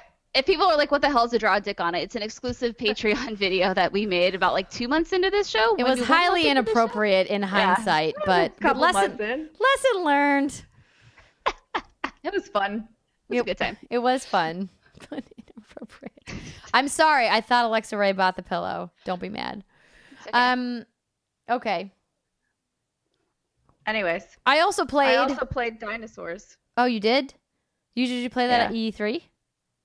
No, that's after E3. Okay, one more E3? E3 thing, and then you can tell me about the dinosaurs. Go. I got to play Hitman 2. Ooh. Oh yeah. So this game was leaked right before E3. Warner Brothers almost made it all the way till E3, and then sadly they did not. So this game used to be still made by IO Interactive and used to be published by Square Enix. Now they released IO and they said, here, take your Hitman franchise and go off into the sunset. And IO said, okay, we will. Hey, Warner Brothers, you want to publish our games? And Warner Brothers said, yeah, we do. We're going to publish it. So this time with Hitman, it's very similar to the last Hitman game, except it's not episodic this time. So all of the content that was released in multiple episodes is now being released at one time. But they've said that they still plan to do the elusive contracts and the additional content throughout post-launch. So exactly how much content is still TBD, but they have caught on record. They said in our interview that yes, that stuff is coming back. So during my time with the game, I had a little demo buddy who was like, go here, go here, go here. And I was like, excuse me, Hitman requires me to figure out how I'm going to take down my contract on my own. Please zip it. And they were like, oh, I'm sorry. Well, people just get lost. And I was like, yeah, that's part of the fun of working it out on my own. Jeez. Just hustling you through that demo. So that was kind of a bummer. But the game looks great. They have all kinds of goofy disguises you can wear. In the demo that I played, we were taking out this woman who was a race car driver, and per Hitman, you can do it in a variety of ways. I chose to sabotage her car and then blow it up spectacularly in front of the audience. But you can choose to snipe her and take her out with a gun. You can sabotage her later by befriending someone on her crew. Hitman. Variety is the spice of life. Yeah. So, I mean, Agent 47 is back. They didn't go too much into the overarching narrative and how it relates to the first game. But felt good. Looks good. It's just more Hitman. It looks good. There you go. Yeah, so also, if you're excited for Hitman. Because I asked this because I saw it on the IGN stream. There's a different mode of some kind you get when you pre-order, I want to say. Yeah, the Sniper Assassin mode. So let me pull this up. Is this the co-op mode? Yes. Yeah. Okay, let's see. When you want a Hitman with a friend. Steimer, do you want to be my partner? Yes. I'm real bad at Hitman. I've wanted to play games with you for so long. Oh, why you gotta do me like that? She's calling out for help, Brittany. I am. I know that really just broke my heart. That was the most sad, pathetic thing. You should pull up the PlayStation app on your phone right now and accept Steimer's friend request before she breaks down into actual tears. All right. Okay, while you're doing that, Hitman 2 is coming in November, but eager assassins can test their skills on an entirely new level, writes Kotaku. A mode called Sniper Assassin is available to people who pre-order the game, offering a little puzzle box of trick shots and stealth. Just like anything in Hitman, it's often at its best when things go wrong. In Sniper Assassin, you have 15 minutes to take down some targets and their bodyguards. Agent 47 sticks behind the scope of his sniper rifle and must scan the crowd for his target while waiting for the perfect time to pull the trigger. There's only one level at the moment, and you can go in guns blazing or shoot targets as fast as possible, or you can pick off them one by one. So it's co-op. So it says he's talking about his playthrough. I'm gonna be so bad at this game. Great way to get back into. I'm sorry. This is Heather wrote this, so she's talking about her playthrough with Chris. I thought Chris wrote this. I got that mixed up. So it says, I want to pull off a perfectly executed playthrough, but just as I'm eager to find sillier things than Sniper Assassin, One playthrough, Chris and I spotted an antsy base jumper on a mountain who was more interested in drinking beer than jumping off the cliff. So Yeah. I guess this is a I way mean, to I would be more interested in that. to wet your palate Yeah. before it comes out this fall. So that was cool. Sweet. Okay, Steimer. Mm-hmm. Yes. Wait, hold on. Steimer. Do do do do do do. Is that a raptor noise? That's What was a dino that? noise. No. Okay, we've talked about this game when it was first announced, and that is the exact same sound I made. And you also asked me what the hell that was, and that is my really, really bad raptor noise. I just had it. It's like a weird baby raptor, but I like it. Thank you. I like the enthusiasm behind it. I even put my claws out. I was doing like Hold on. I'm gonna play a That's raptor not the noise. noises they make. They make like a bark. I just saw Maud's interview with some of the cast of Jurassic World, and she makes them do dinosaur impressions.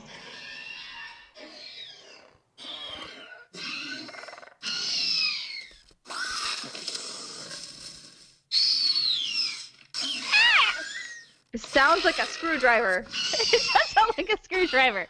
I sound like a screwdriver. That's what a velociraptor sounds like. But she made like a bark, like a No, she No, was no, like, I know the sound I know the sound you're thinking of. I'm not going to attempt it out of fear of embarrassing myself and my legacy for the remainder of my years. Oh my and gosh. my family.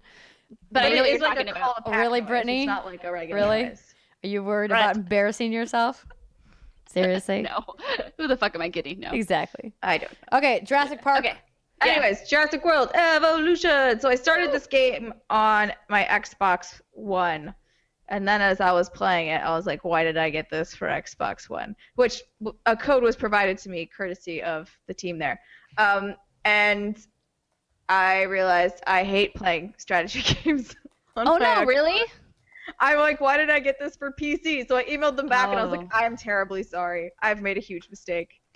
Is there any way that you could possibly give me a Steam code instead? And they said, no problem, here you go. So then I started the game over after playing for around an hour on my Xbox, on my PC last night. And that was much better for me. Like that's more what I was looking for. I like to be able to I just find it easier to control with a mouse because you've got the analog sticks otherwise on the consoles, and it's just you're sitting there struggling. I was sitting there struggling with it. No, I agree. So it's kind of, I mean, it's your basic strategy game of there's three different, what would you call it, specialties or whatever that you need to balance between research, entertainment, and security. And there are, I believe, 5 islands. And the first one's super easy, right? Super easy training mode. The funnier part to me is that on the playthrough on my Xbox, I managed to go broke real fast. I just spent way too much money. I was just blur. I was doing things that the tutorial was not telling me to do. I was like, I'm gonna build this over here. And then I thought, and then it was just you have no money. I was like, oh crap, right, okay. So then I just had to. I was at a point where I would have had to just sit there forever and wait for my money to slowly accrue, which I was not into. That's annoying. Yeah. Thankfully, I got to start over again on the PC, and I was much smarter that time about my money management. But overall, I mean, it feels good. It's kind of fun to look at the dinosaurs. You can alter their genes a little bit and change their color palette, or try and make them hardier dinosaurs, giving them immunity to certain diseases. I would try and figure out. I was trying to figure out how to build the park for my baby mode island, because I was like, well, I'm just gonna I'm gonna test this out and see how aggressive the carnivore dinosaurs are. Just put one. I had 4 or 5 herbivores just roaming around. I feel like I know where this is going. That motherfucker ate every single one of them. I just killed them all within 2 seconds. And I was like, come on, man, you're not even hungry. You're just doing this to be an asshole. That one dinosaur was expensive. He was $130,000. Holy And Wow. I just killed him. Holy shit, that's an expensive dinosaur. Making dinosaurs is not cheap. So does it feel like a Jurassic Park game, or does it feel like a strategy game It with feels like a dinosaurs? strategy game with the Jurassic Park skin for sure. I mean, you can click on the dinosaurs and check them out and make sure they're doing okay, and you can name them, which I of course did. But otherwise, you are supposed to be making the dinosaurs bigger and better so that more people come to the park, and you can, build out certain areas that are for the guests. So you have like your hotel and your clothing store, and you can go through and say what you're selling at the store, at what profit margin you're selling it at, so you can min-max your finances. Oh boy. And then the game gives you missions. So you start out picking one of the main 3 factions. They're not really factions, but we're going to call them that for now. And I went security, so like that guy will give you missions until you gain some rank through contracts, which are smaller for the other 2, and then they start to also give you missions that help you. Sort of the beginning obviously is just teaching you how to play the game. Mm-hmm. It's like, okay, there's a dinosaur that broke out of the fence. Here's what you're gonna have to do when this happens. Because then you make it to, once you unlock second island, that island has more to worry about. Like there's tropical storms, so you have to build shelters for your guests. The dinosaurs are more likely to break out of the park, and then you have to kind of manage that. So see, that's what I want to do. I want to release like a T-Rex in the middle of the park, and I just want to watch all chaos and all hell break loose. Is that a thing you can do? I feel like that's counterproductive to what is success in the game, though, isn't it? Yeah, exactly. Can you do it? Yes.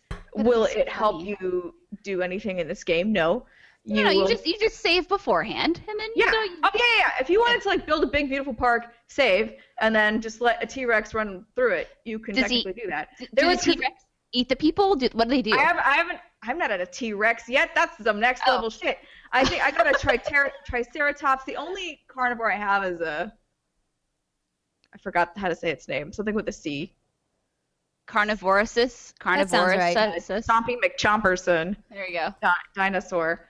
All the rest I have are herbivores, but a couple of the herbivores got out, but they were still chasing people down. They weren't killing them. They were just like, I don't know why I'm so hell-bent on wreaking havoc in this game. I just think it'd be very entertaining to watch.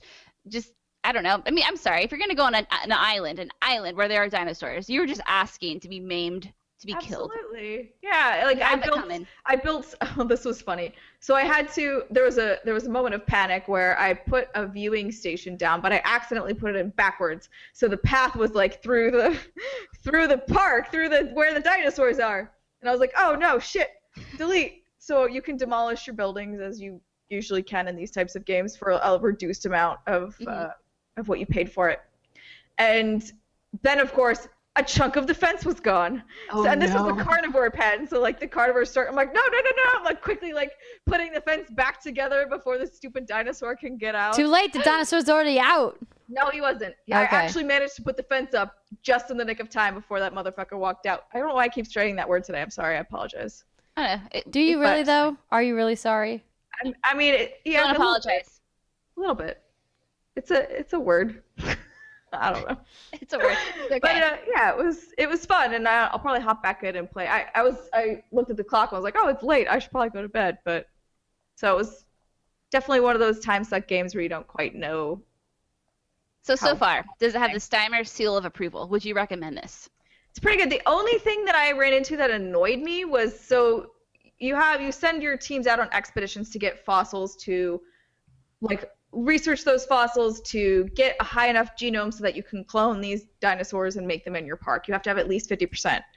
The thing that annoyed me was that I got to a point where there was a couple fossils. If you don't want them, usually you can sell them. But it was like the not rare dinosaur. It's the Pidgey of dinosaurs. And it's the I couldn't Pidgey do of anything with dinosaurs. these fossils except research them, which costs you money. Because they were like, no one's interested in buying this from you. And I'm like, well, I can't delete it? Like, I couldn't figure out a way to just delete it or get rid of it. So my only option was to spend like $50,000 to get them out of, because you only have a selected number of fossil slots. It would be like 6 slots or something for these things. And that irritated me. But for the most part, I think it's fine. It's fine. If you like dinosaurs, you like strategy games, I think you will like this. Noted. If you don't like strategy games, do not buy this for the sake of it being Jurassic Park. Because that would be really weird. That's good feedback. Well, that is interesting. Wow, could you have been any more... You yourself just said that this give sucks as a Jurassic Park game, did you not? What? Didn't you essentially just say that it sucks as a Jurassic Park game, but it's good as a strategy game? Well, I mean, it's not a Jurassic Park game. I mean, it is, but it isn't. You know, like the base of it is a strategy game. So it's a strategy game with Jurassic Park. So are you recommending this game, or are you not recommending this game? I'm saying if you were like, I'm a huge Jurassic Park fan, but I don't like strategy games, this would make no sense for you to buy. Okay. Because the core gameplay of it is strategy focused. Did you get to meet Dr. Malcolm? Oh yeah, he's there from the very beginning. He's like, hey, I'm the only voice actor they managed to get for this. That's the same as the movies. Because Chris Pratt's face is in there, and the chick from, is it Jessica Chastain or is that someone else? There's two redhead actresses I mix up a lot. Yeah, it's Jessica Chastain. Yeah. Okay. No, it's Bryce Dallas Howard. Yeah, that's the one. That's the other one. So it's her, and like their faces are in it, but it's not them. It's not them at all. Like it's very obviously not them. But you have Jeff Goldblum, and what else do you need in life, really? Okay, so you're saying we should all run out and pick this up just for Jeff Goldblum? Yes, because he is. Yep. On that note, I think it's time to take our final break of the show before we get into our final segment. We have a few more thoughts about E3. We haven't talked about the conferences. Steimer has some burning things she needs to say about Cyberpunk 2077. And maybe we'll expand on a little bit of what we talked about in our episode last week. So now would be the time to take a little bit of a break if you need one. We are going to do the same when we come back, the final segment of the show. Stick with us, everybody. We'll see you in a minute.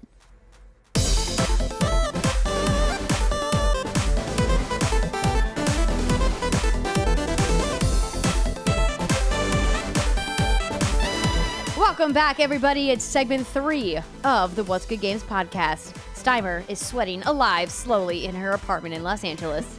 Yes. Slowly melting. So we are now going to talk about E3. You guys sent in your questions. Don't forget at patreon.com/whatsgoodgames. We have a Dear WGG tier. This is a relatively new tier. And if you guys have questions that you would like us to answer on the show, you got to write in. We got a Google form.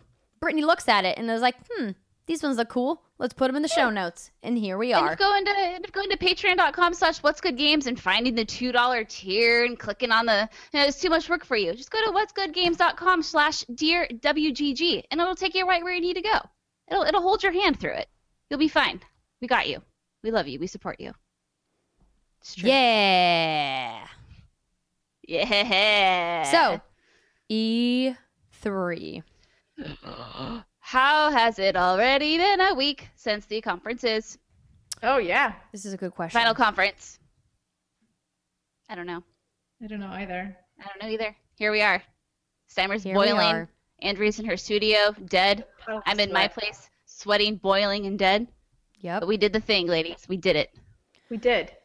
We survived. Where do you want to somehow. start here, Miss Brombacher? Oh, gosh. Making me make all the corporate decisions in this. Well, we do have WGG, Dear WGG, I can't talk, questions. Or we could just start on the top of the show. We could talk about the press conferences. We didn't talk about this at all. Yep. Sure, that's correct. let's We do did it. not. So, Wanna start out of all the conferences, which one was your favorite? Or how about this? Which ones? Do we want to pick like a E3 winner? No? Nah, we're all winners. We all get video games. We're all winners. So it's hard because I think, so here's the thing. Microsoft announced a lot of stuff, right? Not all of it was exclusive, but they did announce some exclusives, and they announced the acquisitions. They were like, we're going to give you a whole bunch of games. We're not going to do the PR speak that we usually do. We know the ground we need to cover. PlayStation just kind of had this really strange thing that I feel like they can afford to do because they are just kicking ass right now. It was still a very strange press conference. Nintendo showed off Smash. I mean, it was a lot of Smash. I don't know. It was just kind of a weird year, I feel like. A good year, but a weird year. it was a bit strange in that we didn't get a whole lot of genuine surprises. Walmart Canada, ladies and gentlemen. Either due to leaks or just because like they were games we were expecting to see more from. Right. And when we did, I mean, those games just won't be out for a very long time. Like, for instance, when Todd finally confirmed Starfield is a thing, Yeah. I lost my mind with you guys. But also knowing that it will be quite some time before we see anything for it because they're a little busy. And then the fact that he confirmed like another single player Elder Scrolls, I was like, okay, that's really not going to come out for a long time. But I like that you're just telling people like, shush, stop asking. I'm really glad. I think that was necessary, right? Especially after, the big news that they're, instead of going back to the Elder Scrolls, they're doing another entry in the world of Fallout. I, as somebody who prefers Elder Scrolls to Fallout, was bummed. I mean, obviously, Fallout 4 was great, and I'm going to play Fallout 76. But, like, when they showed that teaser for Elder Scrolls 6, I was like, yes! Yeah. Brittany's face is the best. It was so good. No, I like my castles and moats and trolls and orcs and dragons and shit. Fallout, it just has never been able to hold my attention. It's too post-apocalyptic. There's no trees, I guess, so I can't blame it on the trees this time. No, there's not much of anything there, man. It's true. Like I normally do. Yeah, so let's talk about PlayStation for a bit. So were there announcements that were made during PlayStation's press conference that we did not see because we were there in person? Yes. On the way that we were walking from the Last of Us room to the other main room that we stayed in, they played something for Destiny, I believe, and something else that I forgot already. From Software's VR game, and then that trailer with Cade 6 for Destiny 2, right? And I don't know if that was just it. Yeah, I think I don't know if there's anything more, but I remember talking to somebody who was watching the stream, and they're like, "Oh, did you see these things?" And I was like, "No, that must have been while we were en route to the next area," which also was a shit show, can I just say. I thought someone might die, and I thought we would all be trampled to death at the PlayStation conference, because you may tell people not to push, but they're going to push. Well, especially after you put them... Okay, so for those of you who are like, what are you talking about? So we were there in person at the PlayStation press conference, and the first thing they do is they shoved us all into like this makeshift, now we know is a church-esque building, right? And there was the floor wasn't sloped, so it was level flooring, and there was a screen in the front of the room. Now, we're ladies. Not all of us are as tall as our men counterparts. Steimer is like 4 feet tall, and so we couldn't. Short. So unfortunately, we had a lot of tall people in front of us. I had to do this weird like half squat crescent pose thing the whole time during the conference, and then that's when they debuted The Last of Us Part 2 footage, which was incredible and amazing from what I saw. So the problem was half of the screen for me was blocked, so I didn't get to see what was really going on. And then what happened is it was musty and sweaty and a little stinky in there. They open up the door, and then all we can assume is that we're going to be ushered into another similar setting where it's going to be hard to see the screen. So everyone's bull rushing the exit, and then we get in there, and it's very serene. It's Ghost of... Is it Tsushima? I can't say it. Ghost of Tsushima. Tsushima. Beautiful and serene and calm, but none of us really knew what we were walking into. We thought it was going to be another setting a la The Last of Us 2. We're all in a room. I appreciate them doing something different and trying something different. I just don't think this quite worked out, especially since we missed some of the announcements. It wasn't until not that long ago that I'm like, oh, wait, something else was announced? From Software has a VR game? What are you talking about? Yeah. Yeah. The other thing that was funny to me is that it wasn't funny, but so there were church pews in the front, which none of us could see because, again, the height issue. But they kept saying over the intercom, "Step away from the pews." And I guess there was like one guy who just wasn't moving, and I was like, I'm pretty sure that guy doesn't know what a pew is. Like, you're telling him to move away from a thing, he doesn't know what the thing is, because I think he was like a Japanese reporter or something. And I'm like, there's a language barrier here that nobody thought of. Yeah. Yeah. It was also like, I'm gonna just say it, like, straight up, I was pissed. I was irritated. I was frustrated. We were crammed into this room. We didn't know what was going on. I made a tweet or an Instagram post being like, "Are we in a haunted house? Is Sean Layden gonna kill me? What's happening?" It did feel like a cattle drive. Yeah, it was frustrating. And then once the trailer started rolling, and we saw it was The Last of Us, I was obviously enthralled because Naughty Dog does great, amazing cinematic work. But then afterwards, I was even more upset that I got to only watch like the top half of the trailer because we were standing in a room of 1,000 people and it wasn't sloped down at all. And I was just like, this is how you're going to show me your number one game at E3? Is in this giant room? Who thought this would be a good idea? And then the shuffle concept, poor execution. Like, so could have been, or somebody was like, this was I don't know who, I can't remember who I was talking to. It was like, it seems like they intentionally at first wanted to fill the room with pews and have everybody sitting in them, and then ran out of budget halfway through and went, oh crap, just have them stand there. And I'm like, I don't know if that's true. That was just somebody making a joke, but I thought it was pretty funny. Because it did kind of feel that way, because I'm not sure why you would ever think that having that many people standing around would be the most optimal way to view this trailer. Or even, like, because before the trailer started, they had someone playing the guitar, which was the Tilu theme, and we couldn't see him. No. Didn't see him at all. Just heard the music. Had no idea where that man was. It was beautiful music, though. You couldn't have paid me $1 million to hit that man with a dart. Couldn't have seen it. No idea. Which direction is he? I don't know. No, and that was what was interesting about when the stream image came up and Sean Layden was standing on the stage. I was like, there's a stage up there? Because we couldn't see anything. I will say, once we made the shuffle into the second area, that viewing space was beautiful. So it was like this giant tent.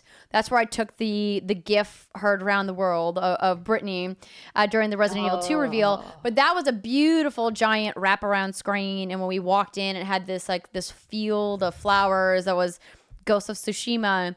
And I was pumped for that. Why we didn't do the whole presentation in that room, I'm not quite sure. Because they were being experimental. And experimenting's fine, but think it through. They should have like done a test run with a bunch of people standing there and gone, oh, I can't see. Wait a minute. Maybe we should fix this problem. Maybe we should put bleachers in here or something. You know, like, I know it will take away from the church aesthetic, but at least people will be able to see the screen. Yeah. I mean, I think them trying to replicate that was really the challenge there, because they probably brought in like 100 PlayStation employees, which ironically, PlayStation employees didn't actually get to go to the conference this year. So I know a lot of people obviously that work at PlayStation because of my husband who works there, but none of them got to go. So that's kind of a bummer. Can you imagine shoving more people in that room? No, I can't. It was already gross. Yeah, I liked the second half of the conference much more, but I will say it felt a little weird just in that it felt almost like there wasn't much content in that conference. Like they really streamlined it, and they were like, here are the big things and like a few sprinklings of other things. And that was kind of it. And it was fine, but it didn't blow my socks off by any means. And I wasn't even wearing socks, so. Yeah, I mean, we still got to see Control Remedy's new game, which looks interesting if you like to pick things up and throw them. I saw that game. I saw a demo behind closed doors, and I still don't quite understand what it's all about, but it looks intriguing enough that I'm into it. It's like the Bureau of Control or something. See, I can't even tell you what it's about. All I know is that you can control things with powers that you have, and you can throw big chunks of cement and other metals at people's face, and it's good. Yeah, it looks very good. Nice. I like throwing things at people. Yeah, me too. It's a good time. Yep. And then we saw, I see that there's a question about this below, so I'm wondering if we just wait. Well, we can just hop into the questions. Let's hop into the question about we have a lot of ground to cover. Death Stranding. Alejandro. Like literally, it's one word. Alejandro. It's my ladies. I want to hear each and every one of y'all's theories of what the hell Death Stranding's gameplay is all about. I was hyped by the strangeness of it all on E3, but was left a bit skeptical with the amount of walking they showed. Will it be a walking simulator with some delivering on the side? Very much love to hear your thoughts on this. As always, I am forever grateful for all the amount of work you three keep putting out there for the fans. Keep rocking, ladies. Yes, you are a box delivery man in the future with a baby on your chest. That's all I got from that trailer. I watched this trailer again, and I think I'm even more confused this time around. I think at some point we do see some gameplay, right? Where I call him Norman Reed. I don't know what his actual in-game name is. Where he's Yeah, I know. We're always crouching like, around. when Norman Reed is, you're And he has what like does have to- the little pincer things that detect all the weird people like hanging from the sky. Yeah. He's walking around. like and weird he's- stealth moments where he's But or it's not like stealth, my but concern with this game is that it's been teased for a while. It looks so freaking weird. I feel like it has impossible standards now to live up to what it's going to be. Almost the standards have just been a head tilt and a scratch. Like no one knows what's going on. Right, but it's so strange, and everything we see is so out of context that I'm like, this is going. Like, look at PT for example, right? Like that game looks it was terrifying. The demo of it, and it was so crazy and random. And I'm like, oh man, like I would love to have seen a final product. But with this, I'm like, what are you gonna do with this? How are you gonna turn this into like a full game where it's going to be just as weird and crazy as these dense trailers that you're giving us? I'm going to play the crap out of it. I'm very intrigued by it. I am sold. Like, I don't know what's happening. You're not sold? I'm not. Well, because they showed him carrying boxes for like 2 minutes. Right. And I was like, what is this? It's like a hill climbing simulator with boxes. I'm glad, though, that they showed something because this has been, I mean, I think I made the tweet, Steimer, you mentioned the Kingdom Hearts reference is like, what's more confusing, what's happening in Death Stranding or what's happening in Kingdom Hearts 3? Who knows? And it's funny because, we've seen these really kind of ethereal, sci-fi, far-fetched, crazy cinematic trailers, which look amazing, but obviously didn't really tell us like what's happening in this game. And so I'm glad that they showed a little bit of gameplay. But that being said, I still don't know what the fuck is happening in this game. No. But that's why right before it was like one of those perfect moments where I'm sitting in the chair and I think it just showed like a teeny blip of Death Stranding and then like the sound went down as I said, what the fuck? And I was just like, oh. And so I guess some people heard that on stream. So if you heard it, it was me. Yeah, that was you. No, I'm just so intrigued by it that I have to play it at this point. I just absolutely have to know what the hell is going on. I'll let you play it. Okay, even if it's the worst game possible, like it's just so out of the ordinary that I have no fucking clue what to expect. So I am more than intrigued. Yeah. All right. I hear you. We have some general questions about E3. All right, let's do it. The Dear WGG Patrons. Let's roll. Let's roll. Where do you want to go, Britt? I got this. Marcus Brown. E3 2018 was amazing. This was my first time attending in person, and being able to see you ladies do your thing in person was so cool. My question concerns the gaming media outlets and E3. The ESA released a statement last week that almost 70,000 people attended the convention this year, and I'd imagine many of those were public, like myself, carrying a gamer pass. What's the media's general consensus on letting the public in E3? Do they enjoy mingling with those who don't work in the industry, or is the massive onslaught of people hindering them from getting to their appointments, demos, etc.?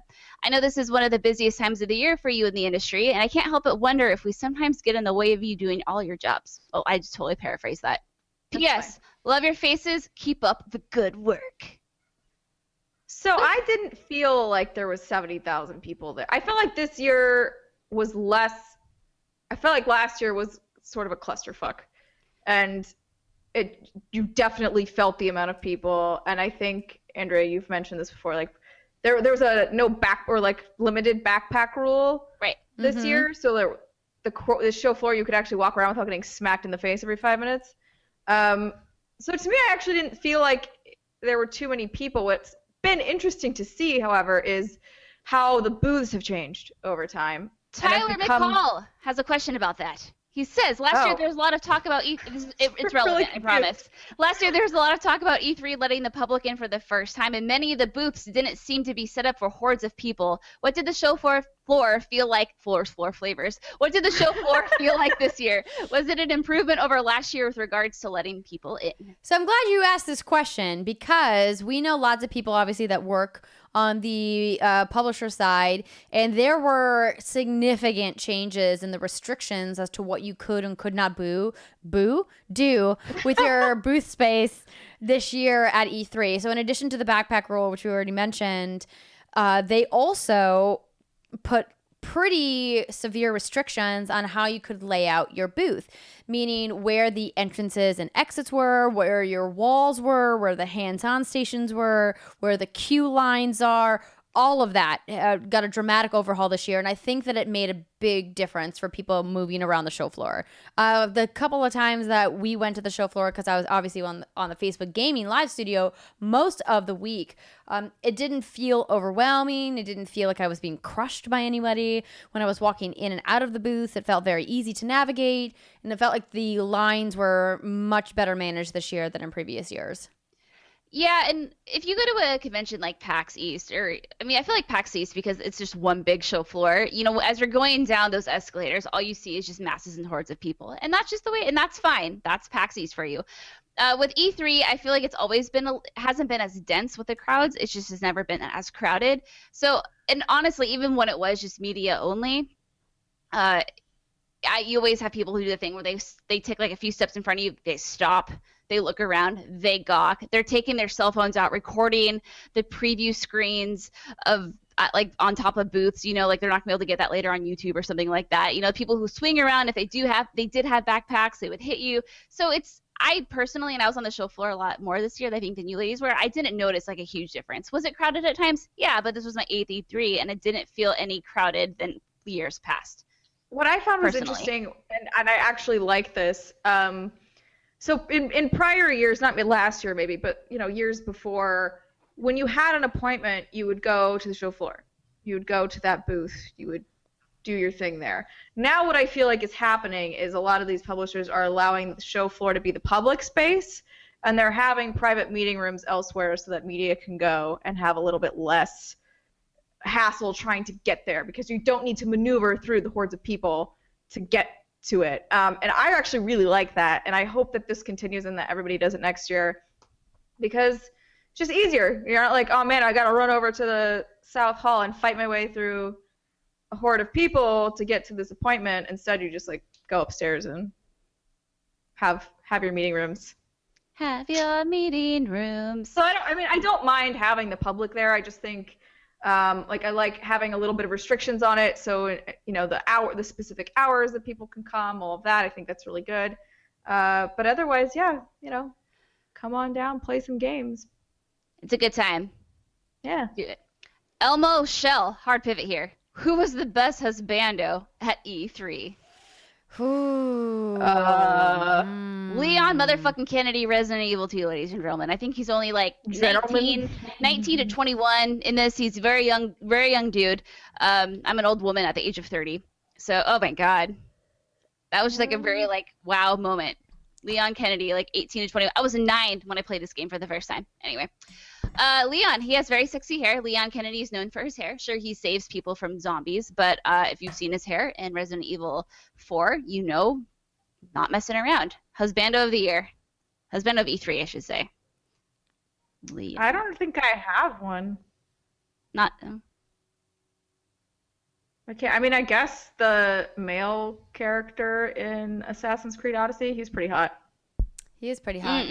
I'm into, I know people like to make fun of man buns, but I was kind of into it. Okay, husbando slash waifu. You say husbando slash waifu. Is there a waifu? Ellie. No. Sure. What? Waifu? I would waifu Ellie. No, Cassandra all the way. Can I? ¿Por qué no los dos? Why not both? This is a hard one. There wasn't like any. I feel like there's like a glaring thing that I'm missing from a husbando. Kate 6. Oh no. Not really into exos. Or dead things. What about Dante from Devil May Cry 5? Meh. No? Kat, Gears of War? Kate, you mean? Kat's cool. Kate. She's pretty cool. She could be waifu material for sure. I would definitely say her. I feel like there were more waifus than husbandos this year. Right? One of the ships from Skull and Bones. One of the ships. I'm not that into wood. Oh! That was so good. Spider-Man? No? Spider-Man's a boy. Yeah, he's a boy. He's a little bit weird. He's a boy. Wait, is he really He's a boy? Teenage boy. Oh, see, I don't know my Spider-Mans. He's called Spider-Man, not Spider-Boy. So I don't. Well, that's because Spider-Boy sounds stupid. It does sound very stupid. Yeah, I don't All right. know. I don't think there was any standout husbandos from E3. The baby in Norman Reedus' bag. Oh, Jesus. Oh boy. Gross. Okay. Super gross. Inappropriate. All right, move on. Move on. You gave me shit. You gave me shit for saying My Spider-Man. brain You went is. way worse. Oh, Okay. mine was clearly a joke. Okay, we have some lighthearted fun questions here. Noah, best meal and worst meal you had at E3. The worst meals are always the ones you just don't have, Right? Yeah. which were a lot. And the best was Andrea and I and Tara. And we had a couple other people stop in briefly. Yeah, the Kind of Funny team stopped by. So we, on our final night of John E3, did as well, and someone else from Britt was and supposed to Ryan join us, but she had to go take care of her husbando because he was not feeling well. And so she had to miss dinner. But we had dinner at a steakhouse in downtown Los Angeles, and we got steaks, and we had mac and cheese. So much mac and cheese. And we had wine, and we had so good. bread, and all of the carbs. I'm still amazing. thinking about that mac and cheese. It was incredible. I think the worst meal I had was a protein bar and a bag of Cheetos. That was my lunch. That sounds right. That's what you do at E3. That's like what your typical lunch is you just scrounge for whatever you can get. And in this case, it was Cheetos and a protein bar. I think Steimer and I had that moment where we were eating a bag of goldfish from the Facebook lounge. Oh yeah. And I got like a trail mix pack and a bag of goldfish. And I was like, this will sustain me until the next thing where I'm going to get another bite-sized piece of food. Yep. Yeah. All right, Steimer. Cyberpunk question for you. Because I know you have feelings about this because you've talked about this. I have a lot. From Nick, thoughts on it being first person? I know some people don't like that, especially since The Witcher 3 was third person. However, being a shooter, first person, Nick, you got very old during that question. I don't know what happened. So, Nick, I am one of those people that would have preferred a third-person game because in an RPG like this, when you're playing it for hundreds of hours, I like seeing my character. In The Witcher, I would often just spin the camera around and look at Geralt and just be like, look at how cool I look in this sweet-ass armor that I took forever to get. And you do see your character like at certain points in cutscenes, so it's not like you'll never see yourself. Mm-hmm. But to me, it does diminish it a little bit. That being said, I know that first-person shooting usually feels a little better than third-person shooting. But that wasn't what concerned me about this game. I kind of talked a bit more about the tech of it and sort of the functionality of it in last week's podcast, but I didn't really give any opinions on how I felt about the demo overall. I saw a storm of people tweeting about this and how overly excited they were and they thought it was the most crazy thing they'd ever seen in their lives. I had that moment where I sort of felt, as Will Ferrell says in Zoolander, I feel like I'm taking crazy pills. Because yes, the tech is cool. I thought the guns were pretty interesting in terms of their design. They had one that would ricochet bullets. They had one that would shoot through walls. Cool, interesting concepts here. But the dialogue was so bad that I was mostly cringing throughout the demo. And bad in terms of both writing and delivery. I didn't think the voice acting was very good. Maybe it's temporary, I don't know. But to me, that was what concerned me the most, was I was like, if this game is written if this is indicative of the rest of the game, I don't think I'll play this. Because I don't think I could handle it. I mean, Brittany, did you have... Yeah, I think it was actually you. You were the first person I expressed this complaint to. It was a few hours after the demo, and I had thought about it and it sunk in. But toward the end, it sounds like for you noticed it from the get-go. Yeah.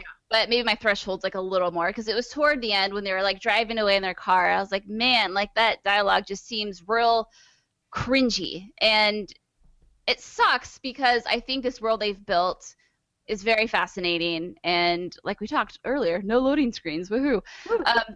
And the technology and the guns and this premise and it's CD Projekt Red, and I think the first person is fine for me personally. It's I like Skyrim. I like playing first person games like that. It's fine.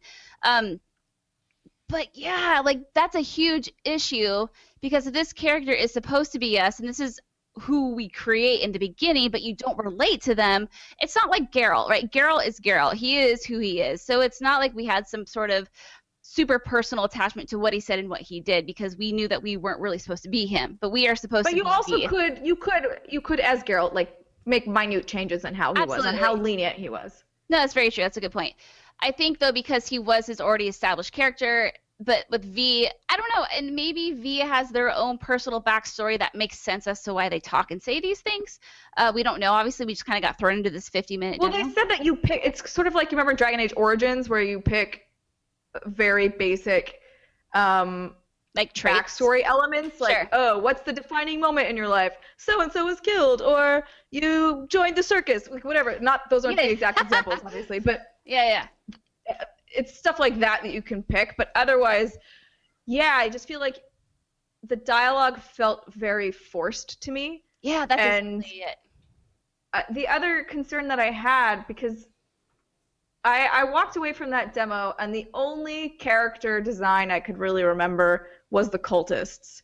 So there are these cultists that you come across in the demo where they have essentially become so obsessed with technology that they have replaced most of their body with machinery. So they are mostly robots at this point. Like, you see kind of their face, and it's mostly just robot. But robot. like your main buddy throughout the demo, he looked like literally could have been anybody. Don't know him from Tom. And then there's another lady in the demo that comes in later who's supposed to be working for this corporation. And again, it was just like, I feel like a lot of these designs just feel super. I think I walked away from that demo thinking generic. Mm-hmm. This feels like a generic sci-fi game. And that's what was kind of freaking me out a little bit, because everybody else was giving it, 10s, or like, this is the game of the show or whatever. And I just felt like maybe I was crazy. No, I don't think you're crazy. Your opinion is yours, Steimer, and you are entitled to it and then some. I didn't get the feeling of it's a generic sci-fi game. I mean, from what I saw, I was pretty much hooked, and it takes a lot for me to be hooked on a game like this. I was really interested in the world. I wanted to explore. I wanted to meet some of these characters. I wanted to look at the crime scene that was unfolding to the left of me and see what had happened there. I wanted to immerse myself within this world. But I think what may have happened, and I could be wrong, is that you had read everyone's tweets and their praise going into this demo, and I think your expectations were just completely through the roof. And I know for me personally, if I have expectations like that going into something, you just look at it like super different lens, whereas I just went into it slightly hungover. And I'm like, I've heard good things about this game. That's not to take away from the fact that I still think the demo is extremely impressive, and my hungoverness had nothing to do with like me liking the game more. I'm just saying, I think I went into it expecting something good, and what I got was something great. Gotcha. Yeah, I went in thinking like, this is going to be some defining thing. And again, I think the tech was cool. The technology part of it, great, awesome. Mm-hmm. But to me, that's not why I would play an RPG. I'm not going to play an RPG because there are no loading screens. I'm not going to play an RPG because my brain with the wine has just turned off. But like those aren't the reasons. The technology isn't why I'm playing this game. What I'm playing is for the story and the characters and like narrative and being able to explore and discover new things. And so I think I was kind of immediately turned off just because of the way the character was speaking. Mm-hmm. And then the rest of the demo, I was just kind of like hoping that the dialogue would somehow get better. And it didn't. No, it's something that I definitely picked up on as well. There's still time, lots of time. Hopefully. No, there is, but that's why I'm worried, because everyone's just like singing its praises, and I need someone to tell them like, hey, what you're doing tech-wise here, really cool. But that's not to say that if you shipped what was there right now, that this would be an amazing game. You are that person, Steimer. You let him know. I know. That's why I'm here. You're here to bring everybody back down to the reality. Mm-hmm. I will claw you back down with my kitty claws. Now we turn to our Assassin's Creed guru, Andrea Renee. That's me. Because Finlay, I don't know if that's how you say your name. I just like added that random act. Finlay has a question. With Assassin's Creed Odyssey seeming to turn the franchise into everything I could hope for, player choice, dialogue, and especially romance options, can Andrea sell potential players on why Origins is still worth playing if she believes it to be? I'm undecided on whether to, as it is a large time investment. Well, let me tell you. So, Assassin's Creed Origins was my number 2 favorite game of 2017. Number 1, of course, being Horizon Zero Dawn. But I would say it's definitely worth your time to go back and play because it'll give you a good, solid foundation for the mechanics that they are introducing in Odyssey. Because Origins was a pretty big departure from the Assassin's Creed franchise in terms of gameplay. Meaning they've really instituted a more heavily RPG focus, and they're taking that even one step further in Odyssey with the introduction of conversation trees and the introduction of ability buttons and things like expanded skill trees. So I like that they are really kind of incorporating RPG mechanics to make it a hybrid genre. No longer is it like a straight like action adventure stealth open world game. Now it's a stealth action adventure RPG open world game, which is kind of crazy to think about. With what did you say? With banging. Oh yeah, romance options. So we only kind of scratched the surface on that, so we don't know how deep those are going to go. But I'm excited to see where it's going to end up because clearly this franchise needed to do something, and we talked about this on our Best of E3 last week, where I was really pumped about what we saw from Odyssey. We played, looked beautiful. The combat was great. The conversations felt fun and fully realized. Of course, the world building and the art is magnificent, but I have been lacking and missing the kind of mysticism and the supernatural elements that the first Civilization brought into the franchise in the early years. And I love that they're kind of giving hints that they're going to be bringing Greek mythology in. Obviously, we got a flash of either a minotaur or a centaur on the screen. That was a minotaur for sure. That's a bull. And then we saw key art of Medusa. And so I definitely want to see them really lean into this and to nail it because I loved Origins and thought it was a great game. And if you never played it, definitely worth your time. Is it a time sink? Yes. Just play it on easy. That's the best recommendation I can give you. I'm going to be a contrarian and say you don't have to play it before you go in because I played Origins for a while and just because of the time. Well, have to. No. Is it necessary? Of course not. But you should because the game's very good. Oh, I'm not saying it's not very good. I'm not disagreeing with you on that front. I'm saying for me as a player, if I play two games that are too similar, I can't do them that close together. So for me, if I were you, and I would just wait for Odyssey and roll with Odyssey because otherwise, if I started playing Origins right now, I probably would be fatigued and I wouldn't necessarily want to play another one by the time Odyssey rolled around. I think that's totally a personal choice because I look at someone like my sister who played The Witcher back to back on every single difficulty as a representation of a lot of other gamers out there, as people who want to replay the games that they have instead of necessarily moving to new experiences, or who maybe want to go back and experience something different in the game that they just played. And if that is you, Finley, maybe you want to play Assassin's Creed Origins right now, or maybe you don't. Maybe you're like Steimer, you're like, meh. Too much of the same. Too samey same. The only reason I said that is because of the part at the end where it says it's obviously a large time investment. So if you're thinking that that's already a large investment, do you want to do another large investment on top of that? Yes. For Odyssey. Yes, you do. Britt and I are both like, yes. I'm just offering a different gaming opinion. All right, one more question because it would not be a What's Good Games podcast if we did not talk about Destiny. Gregory wants to know, Andrea and Steimer, how do you feel about the loss of Cade 6 in Destiny 2 this September? What are your reactions to the reveal trailer about his fate? Do you believe he will truly never return, or may we see him again as Cade 7? Well, based off our conversation, so Deej came by the Facebook gaming studio, and we had a nice long chat with him about Destiny. It sounds like Cade is gone forever. I said Nathan Fillion, too expensive. doesn't want to do no, it. I don't buy that. Because who can afford him? Fucking Activision can, right? So like, No, I don't. And they had like a bunch of stars in Call of Duty. I don't think it's money. I think it's either Nathan Fillion's schedule that he's like, hey, I've committed to these other projects and I just don't have time, or they're like, listen, like we don't. What they have publicly said is that they want Forsaken to have stakes. And it doesn't feel like there's any narrative stakes in what's happening in this new Wild West that they're setting up with this new enemy type, unless they were to do something drastic. And the most drastic thing they could think of was to get rid of a fan favorite character. Now, whether or not you believe Bungie's outward public statement or if there's something else behind it, is something else. But that's what they have said, is that they wanted to lay down some real reasons why players should be invested and care about getting vengeance for Cade. But I feel like it's kind of like a DC Comics move or any comics move where it's like, shit, we need some stakes. What can we do? Kill off Superman. Oh shit, people really liked Superman. Bring him back. He's back.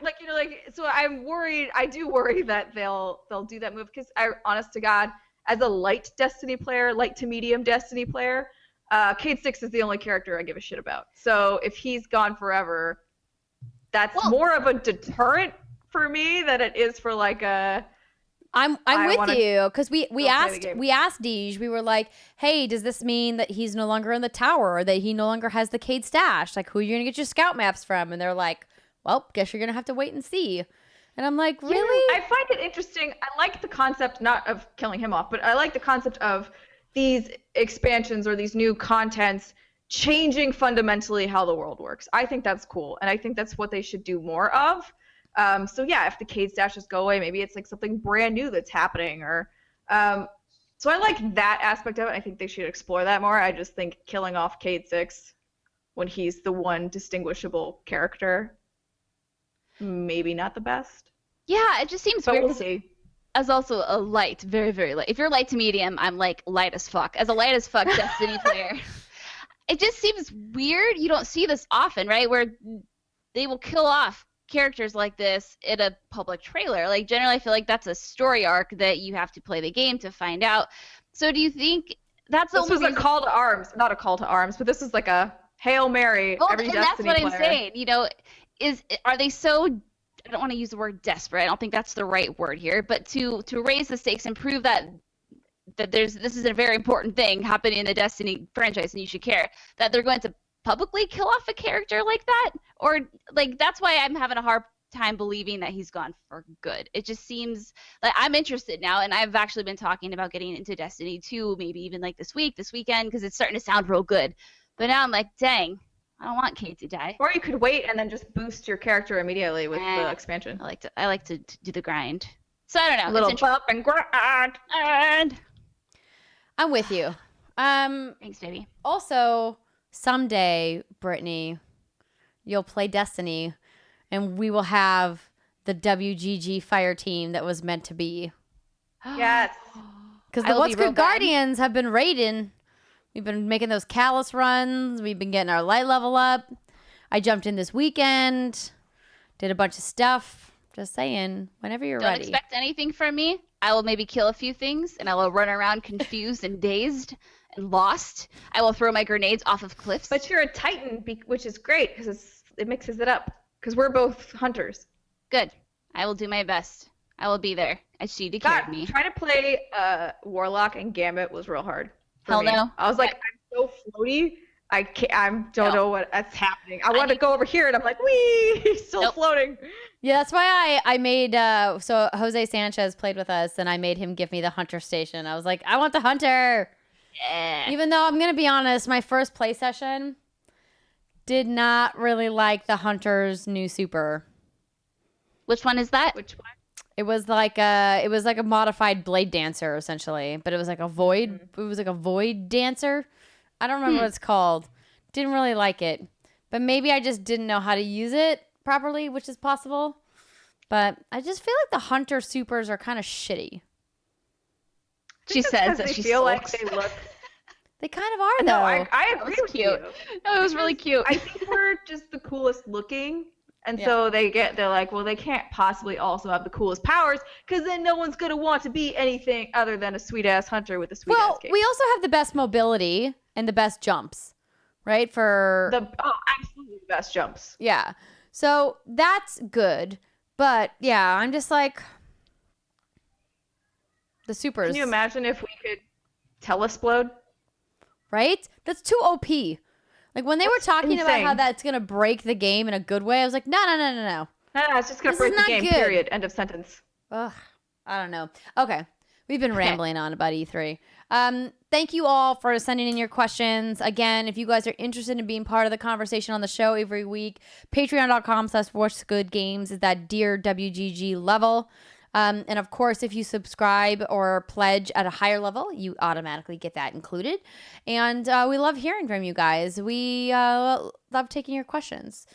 So, trying to think if there's anything else. It's weird not having a million things of housekeeping to talk about. I 'Cause know. it's like we did the thing. Yeah, because we've done the things. Oh, actually, next week, June 29th or June 30th, I don't know if we've settled on a date yet, we'll be doing our Patreon exclusive happy hour. Probably the Q&A. 30th. Probably the 30th. Yeah, so the day of Kind of Because I Funny get in Prom. late on the yeah, 28th. so it'll be sometime in the morning, probably, or early. My mom's boy. stream. I know, right? Brunch stream. Hey. Yes. So normally we do, of course, an evening stream, but because it's a Saturday, we're thinking of doing something earlier in the day. So if you're a patron and you have thoughts about this, leave us a note on the Patreon page or email us at contact@whatsgoodgames.com and let us know. I think this would be a great way for maybe us to get some of our international patrons involved. Absolutely. Because it'll be at a more reasonable time for people, particularly in the Europe time zones. So, let us know your thoughts. We'd love to hear from you. And we're still working on that T-shirt tier. I'm not gonna lie, we might be changing it. Yeah. So we're working on it. If there's anything We'll figure it out. just let it. Yeah. If there's anything you want to see, so Patreon's here that we haven't implemented, just let us know. Contact@whatsgoodgames.com. We want to hear from you. We want to please the people, ladies and gentlemen. That's what we do. We the people. Thank you of for holding up the United pillow. That's what she said. Okay, so that's going to do it for us this week. Thank you so much to everybody who stopped by and said hi to us at E3. Once again, if you want to check out any of our Facebook Gaming live coverage that you missed, facebook.com/E3Expo. Just click the videos from the menu on the left-hand side. You can see our GameSpot co-op stage appearance with Jake Baldino over at youtube.com/GameSpot or at GameSpot.com. And don't forget, we had our discussion live from E3 on the show last week. If you missed the podcast or if you want to see some brand new gameplay footage that was debuted at E3 last week, youtube.com/whatsgoodgames. As always, hit that subscribe, smash that bell for those notifications. We love that you guys support the show. Even if you can't do it financially, we understand that not everybody can. Just hitting that subscribe button, leaving us a rating on podcast services does so much to help us out. So a little bit of your time is all we ask. Thank you again so much to everybody, and have a fantastic weekend. Bye.